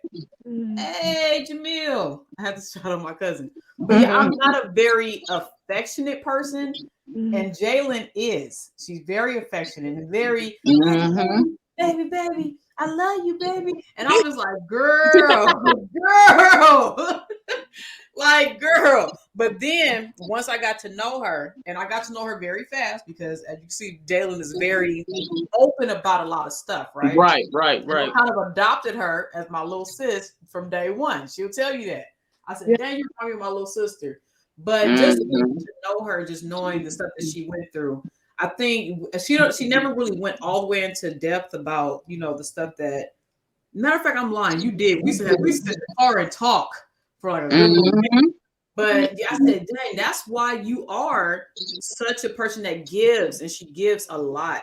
And if you notice the pattern of that, people that have gone through that, where they felt kind of, like kind of pushed to the side, or the underdog.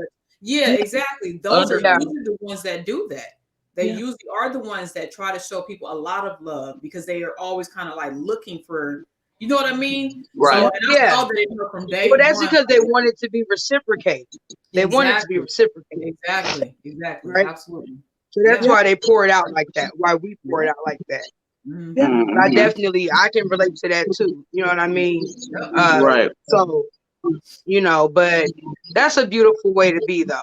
That's a beautiful way to be. That's that light that can lead. Regardless of what this girl go through, that's Jalen's gonna be my girl, regardless. Yeah, that's what I was telling her. Yeah, you gotta look at it at the root of the matter. Yeah. You know what I mean? So, like, you was asking the question as to why was you treated like that? And like I said, whenever you go through things like that as a child, there is a special light, there's a special gift and light and anointing that's on you. And that is, so you stick out like a sore thumb. You know what I mean? So yeah, just anytime you question that, go back to that and know, that's why. That's your answer. Yeah, and Look, got words today on this Sunday evening. Seriously, like yes, you do. Come on through. Come on through, Pastor. It's like even the like they gravitate towards me, and I'm like, listen, I'm here whenever you need me. Like older women ask me for advice and all that, and I'm like, I'm here. If I need if I could get the resources, got you. No matter what, like I'm open the ear always. I'm not judgmental. None of that. Right. And it's so crazy because it feels so. I'm not gonna lie. It feels so good to know that people understand you. People, people. And that's another reason why you're gonna stay blessed, because you genuinely, like some people do it because they want something in return. You know what I mean? Like, you don't do it for that reason. And that's why I was telling you before, when one of them, the long talk we was having in the car, like I can feel like your spirit, like you doing this because you get gratitude out of just making somebody feel better, sure that they straight. Not because, when you get your check, make sure you know what I mean? Like there's people that operate look out like that. for me. Yeah, look out for me when you get your money. But Jalen, and that's my girl. I don't care what nobody say. Look out for me. Look, all I want to do is Right. Yeah. But no, seriously, and I'm glad that even you said it. You said, Jay, I know you're young, but you also like you've been here before. I've always like that, always, and it's like even with my kids, I try to teach them like it's much more to life than to be negative or to be depressed or to cry on every situation that doesn't go your way. Like, right. it's gonna be okay. You know, stuff happens, yeah, with everybody. Yeah. But don't dwell. You know what I mean? Like, don't just let yourself go because one thing went out of your favor. It doesn't work like that. You know what I mean? As long as you got you and you got a team that's behind you, everything's gonna be okay. And even if you don't, you are your own team. That's And right. you That's it. have in you That's it. every day. Every day. You gotta tell yourself, even if you don't feel pretty, bitch, I'm bad as fuck. Bitch, I can do Just this. say that. Bitch, I'll eat this meal, even if I'm big, this meal is gonna be, you know, Yep. I am worthy. I am You honest. are worthy. Me. Yeah. I am me. And Yeah. nobody but me. So yeah. Right. That's beautiful. Right. That's beautiful. That's All beautiful. right, Yeah. Jay, we about to let you go. Okay. We winding down. What we got? But Yeah. thanks for Ooh, popping yeah, in we on this, done. Jalen. Thank you, Jalen. I enjoyed your spiel. Yes, But we you definitely be enjoyed. stay encouraged. Definitely Yeah, stay stay encouraged and encouraged. more. Yeah. You know. Yeah. Oh Yeah. yeah. You know I love you ladies. And We love you Love you too. see too. my face. And yeah, I heard that. All right, we We holler at love you you later. too. baby. Love y'all. Later, All right, love baby. you too. All right. Bye. Mm-hmm. Dang, these faces And got then there, big all of They did, and didn't then they? there was three. And then there was we was three. we was little at first. We We would. You had to back. tell We them how done to split blowed up. up. Now We we done Mhm. blowed loaded up. up. We done ate the mushroom. You know We done what ate too, the That's Jay? mushroom. Mario Brothers. What? What'd you We, say? we done blowed up. Yeah, I We was gonna did. say with this topic too, it's There good your to audio. There you go. it's messing up. Mm-hmm. Oh, here There's we like go. a timer on it. It's a timer. What about now? No. What about now? You sound like radio. What about now? What about D-Pen? Hold on. What about D-Pen? Yeah, her little audio always does that. It's like a timer on it. Am I tripping? It It does that. is. Mm-hmm. All of a sudden, they don't want to act right, but it's no more. But yeah, Mm-hmm. this was a really good topic tonight. This is a really Yeah. good topic tonight. And I seen Matter of fact, let me go back to Mrs. Shima. comments. Yeah, I was gonna say, let me go Yeah, I back to seen her make a comment about her being the only chocolate person in her family and dealing with colorism. It does exist. Colorism, that's another topic, that's another subject that we should definitely have on this podcast as far as talking about, colorism, within Black families and stuff like that, because it is real. It is real. And I think that it wasn't even like a conscious thing. I had to talk to my daughter about this, about the jokes that we would say to each other. I don't think that we knew, like the depths of some of the things that we were saying to each other or how it really was affecting us. Right. But definitely, like, I always knew that I was, as far back as I can remember, I always knew that I was really dark, and I was stand out dark. Obviously, I stood out dark because somebody always had to say something about how dark I was. You know what I mean? So it was always something that was very present with me. And I don't know how to explain that. You know what I mean? And then the feeling that, and then we went to schools, especially when I was really young, that were like predominantly white. You know what I mean? And so I definitely had the desire to look like Becky and look like Sarah and look like Susie and everybody else. You know what I mean? And then having that perspective that people with lighter skin were prettier, and people with longer hair were prettier, or people with silky curly hair was prettier, and I didn't have that. I knew I didn't have that. Yeah, I knew I didn't have no hair. Yeah, I knew I was dark, and I knew I didn't have no good hair. So do you feel like family members like treated you differently because of your complexion, or is that just like your own? Like you said, like I know for a fact, like we would definitely like joke with each other amongst each other, like us as siblings. We would say little stuff back and forth or whatever. But like, do you feel like other family members treated you differently because of your complexion or whatever, or weight, or I can't. I can't say that I felt, for myself personally, I can't say that I felt ever that somebody in the family treated me differently because of my complexion. You know what I mean? I can't say like somebody was mean to me because of, you know what I mean? Like if somebody was, I don't know why they was mean to me, but like, you know what I mean? I just sum it up to it being like because I was dark, you know what I'm saying, or anything like that. But definitely just comments, you know what I mean? Just the comments that the you know constant that come reminder along. that you was different from the other children. Yeah, right? Exactly. And saying it in a way that it was a bad thing. Yeah. So the constant reminder of it. Yeah. It's listen, okay, it's torment. It's torment.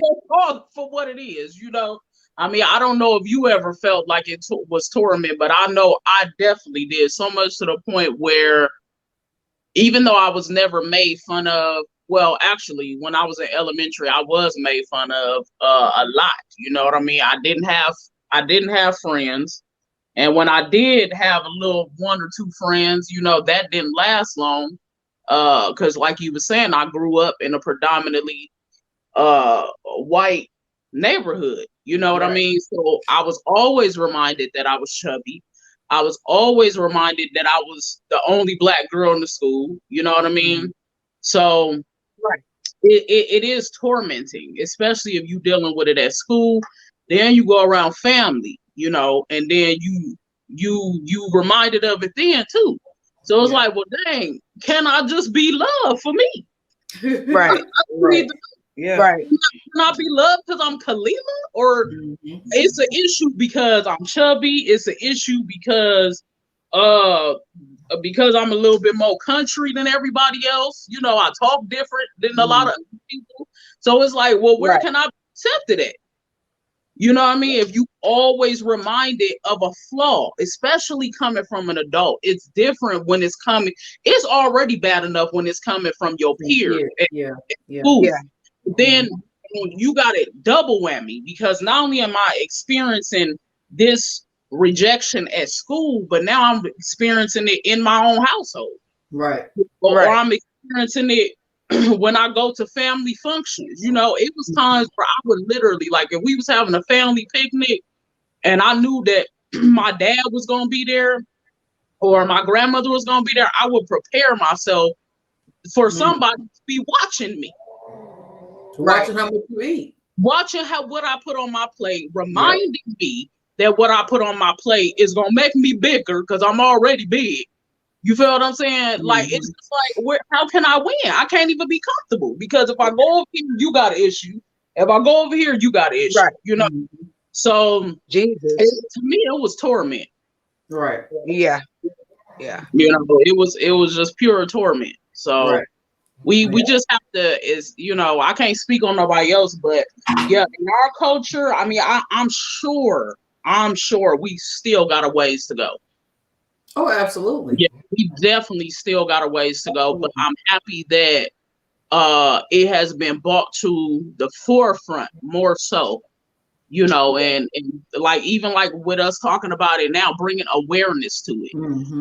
You know what I mean? Because like I said, 10, 15 years ago, there was no awareness. No, it wasn't no awareness about it. And then it's so crazy, just by us speaking about it, like how many people have commented that in one way, one form or another, they dealt with it. They've experienced it. So and it's just, sometimes you have to be mindful, that it's so easy for you to do that to your own kids.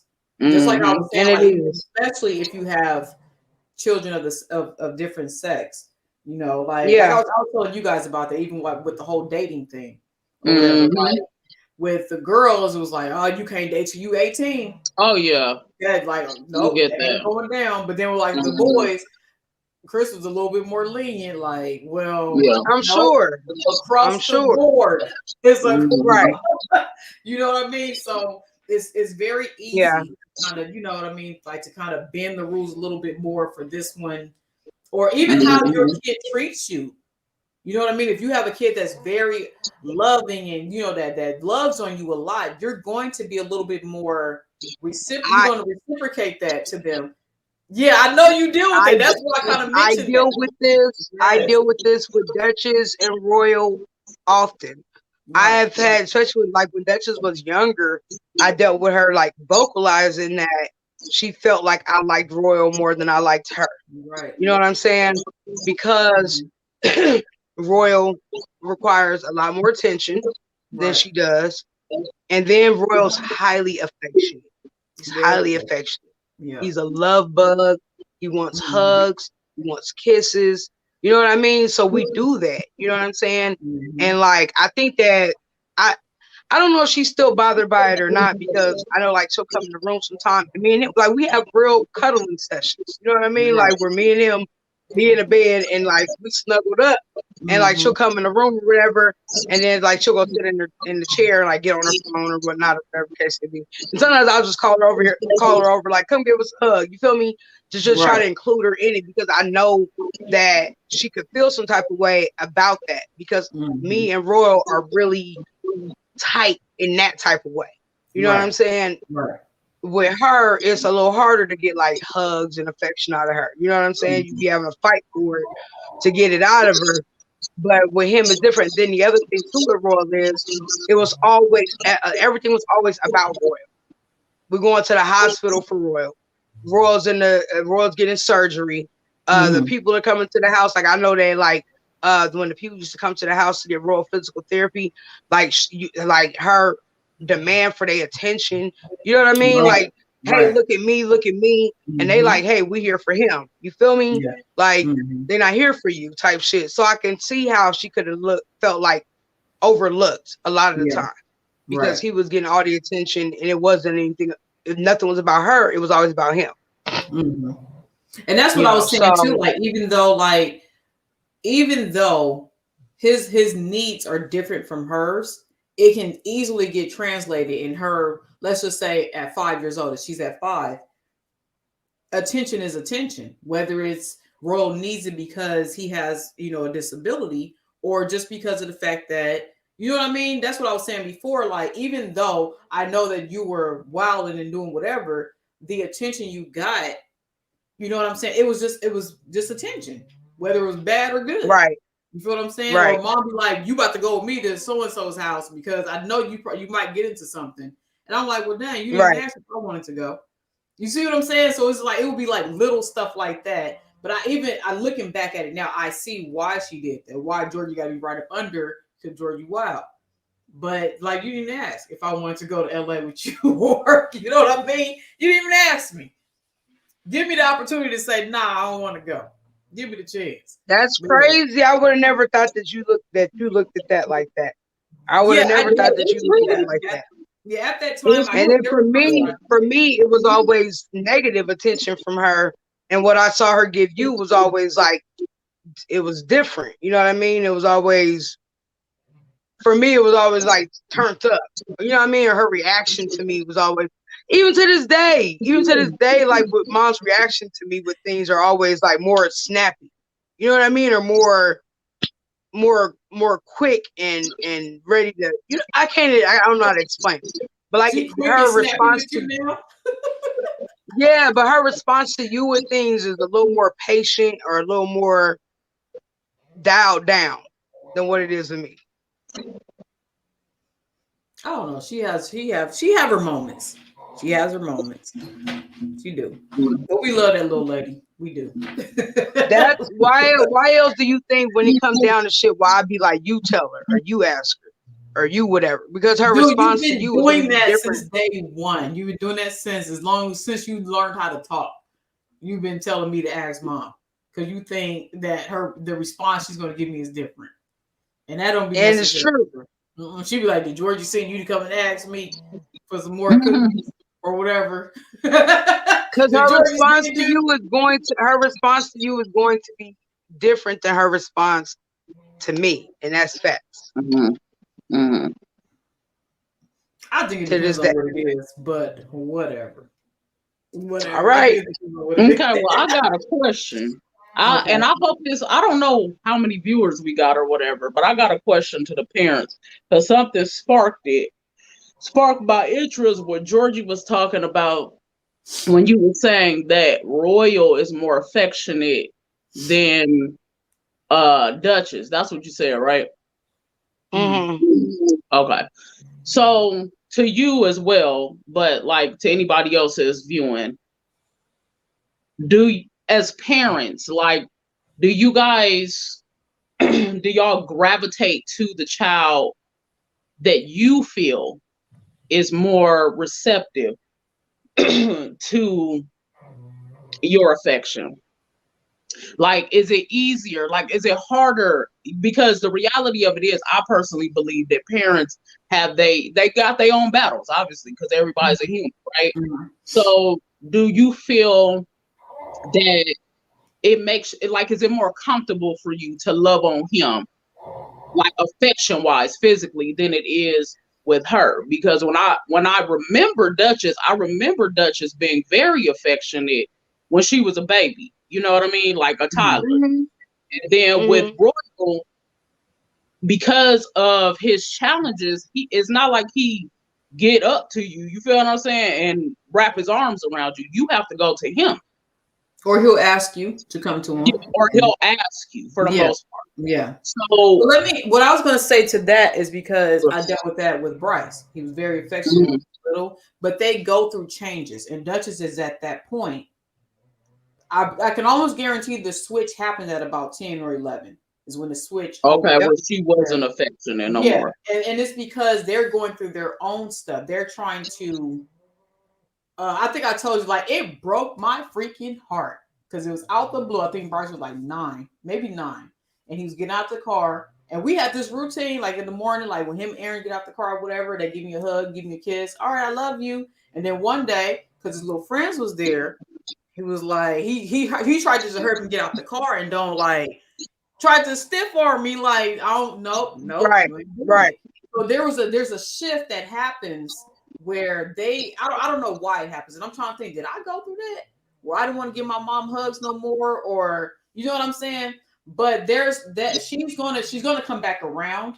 But right now, because of, like I said, there's a little thing that happens at like 10 through the teenage years where they kind of do this little thing, whatever. They don't really want to be, you know what I'm saying? I ain't gonna say all teenagers do it, but they do this. So right now, Royal, and it's probably because of his condition, you know what I'm saying? Because he can't move around freely, like, you know what I'm saying? So with him, that's kind of like all he really knows. And a lot of people have been a little bit more affectionate, but like with Dutch, look, me and Dutch, we've always been, you know, affectionate and huggy, you know what I'm saying? But I feel like she's just going through this little thing right now where she's like, get off of me. So, Shannon, you done hit the nail right on the head. It definitely was around that 10, 11 age where the little switch happened. And so we are actually coming out of something. We're changing again because now maybe like the last 2 years, it was like literally don't hug me. I don't want to be hugged. I don't like physical touch. That was her words. I don't like physical touch. I don't like physical touch. Since when? Like, I know you. What do you mean you don't like physical touch? You know what I'm saying? Okay. But you don't like physical touch. Don't hug her. So then here, maybe like the last, I don't know, I'd say maybe 3 months or so, where like I can kind of see that getting broke through. Where like now it's just like she'll come and give me a hug before she goes to bed. You know what I mean? Like, So I think they constantly evolving. But yeah, she definitely was affectionate when she was little, and was definitely my little huggy baby. And then she just stopped wanting to be hugged one day. You know what I mean? And didn't really want it. So I don't know. It's just part of it. But yeah, as far as the reception of it, I think that's kind of natural. That the kid that is more receptive of it, you're going to gravitate to that. You know what I mean? The one that, you know what I mean? The one that's more receiving of what I got. The one that's not going to give you a fight. Not going One that's not gonna give me a fight about it. Yeah. You know what I mean? Who wants to fight for a hug? Who wants to fight for a kiss? You know what I mean? So, you know, but yeah, we're gonna go with the flow. We're gonna maneuver past this and get past this phase like we have all the other ones. Yeah. And when she wants to be hugged again, we'll be hugging again. I believe, in all honesty, I believe it is a phase. Like you said, she's going through a shift right now, and they'll kind of do this little like a roller coaster thing. You know what I mean? Where they'll. I remember, I can't remember which kid it was. One of them said that all the hugging stuff, that you're doing too much. You're being weird. You know what I'm saying? So it's like this stuff that they go through where they be like, that's weird. You're being weird. You're being weird. Get off of me. You know what I mean? So, but then, like I said, there's another shift that happens where they come back and they want to be right up under you at all times. So it's like there's different ways of it that happens. So, but the thing is, I told you she follows me around again. Yeah, exactly. I was just telling you earlier today. She follows me around like how she did when she was a toddler. Like that should literally follow me from room to room to room. Like when she was a little bitty baby. You know what I mean? How they be on your heels. I mean, like literally, like I'm on the toilet, she in the doorway, talking to me about something. I go to the kitchen, she's sitting at the dining room table. I go in the, you know what I mean? I come in the garage, she in the garage. Like she on my heels. So we're going through another little switch, another little phase. I'm okay with it though. I'm all right with her following me around. Yeah. Most of the time. Most of the time. Most of the time. That's good. There's some days where I'll be like, gone. Yeah. What do you want? Right. Right. So every time you in that car, she in that car. Every time you in there, she in there. That's my shadow. That's my shadow. But yeah, so I mean, let's go ahead and wrap it up, you guys. I'll wrap it up. 2 hours in. Dang, we are. We did a review on that. What you call it? About an hour. 2:10. It was about an hour for the best man review. I say that this thing was a success. I call this thing a success. I call this thing a success. The squad coming through, put on your bulletproof vest. Don't play with us. You don't want to put us to the test. You want to know why? Because we ain't going for nothing less. Nothing less than the best. Better be blessed. God always do. God did. Got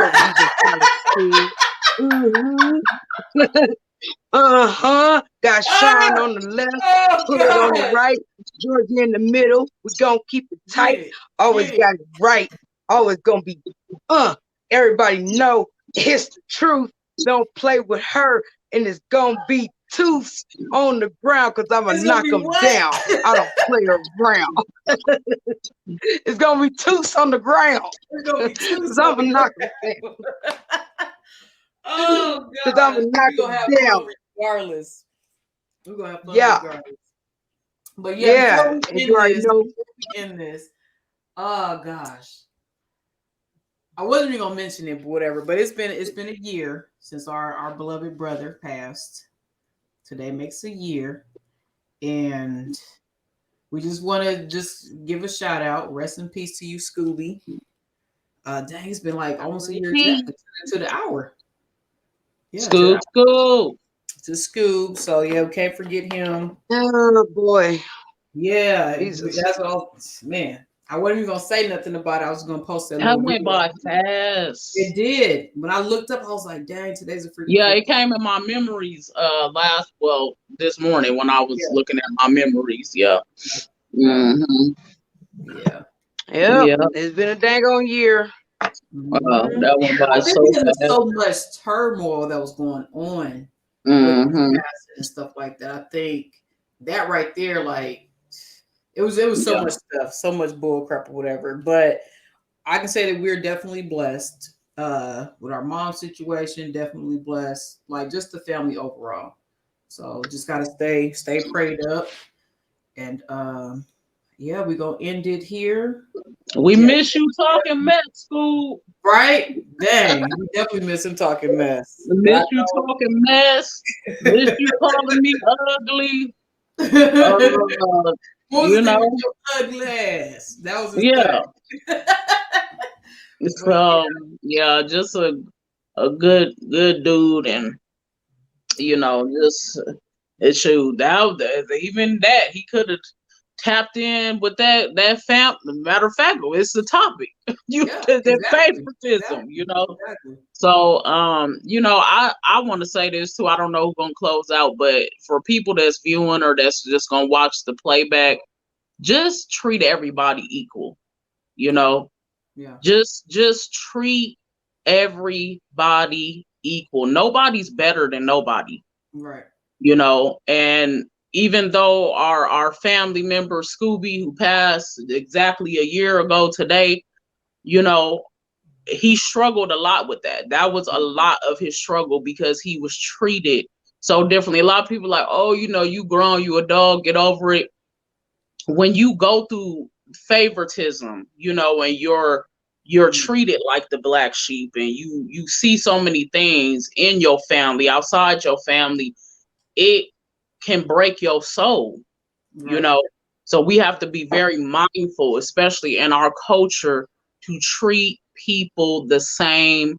Everybody is worthy of love. There's nobody that deserves more attention, more love than the next person. Let's just all love and treat each other the same exact way. Yeah. And really just know, we got to love each other and treat each other equally. Yeah. I agree. We're coming through with the words. Again, coming through with the words. With the words. Good. She brings the balance, the spiritual balance. Evangelist Frazier. she want to drop some bars so bad tonight. She want to drop bars Lord. so bad. Yeah. Look at her. She ready in her purple robe. She is. She ready for the. We're gonna wrap it up there. For all of you guys that did join us and viewed and commented. I wasn't able to get to every last comment, but I'm working on it. We had a lot of people commenting tonight, so I was trying to get through as many as I can, but don't think that you were overlooked. Yeah. But we definitely appreciate you guys. We will try to be back 2 weeks from now on Sunday. Y'all gonna have to find a date because I don't know it off the top of my head. That is the 29th, January the 29th. We're gonna try to be back. All right. We're gonna have an interesting topic. We'll be preparing to take flight at that moment. Well, before, but yeah. I want to say that too. Whoever's watching, our California family or West Coast family, we will be out there that first week of February for our cousin, her baby sister, getting married. Congratulations, Nivea. Congratulations, Nivea. We're going to be out there to celebrate with her.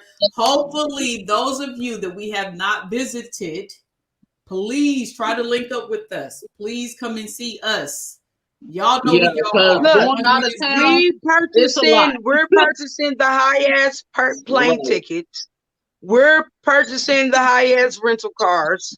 We're purchasing the fucking high-ass rooms. Excuse my French now. I'm going to get mad. All right? Now, we purchasing all of this shit. Now, we make it that far. Y'all can make it the extra 30 minutes to get to us, damn it, okay? Come holler at me at the hotel room. You know what I mean? Come meet up with us that far. Hotel room. Don't make us do all of the work. Yes. That's just selfish. We would even meet you halfway, especially if you far. Because we got some people that's like in the what is that? Where Mimi stay at? Oceanside or somewhere. I don't know. All I know is that last year, this time last year, we was in California, we was in Los Angeles, and we couldn't get people to come to us. All right? Now, y'all quit jacking the fuck off and come visit us. It's the jacking the fuck off for me. Yeah, don't jack off. Put your hands up. No jacking off. And y'all come and see us. See us. We're going to be there. We're going to try to be there Friday the 3rd through the 7th, which is, I think, Tuesday. So there's no time to link up with us while we there. And, love on us, hug on us. We can get something to eat together, something to drink together, whatever. But, yeah, that's what I wanted to say. Yeah, we like to.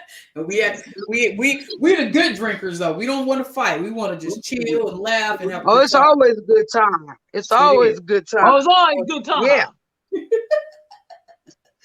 Yeah. Always a good time. It is always a good time.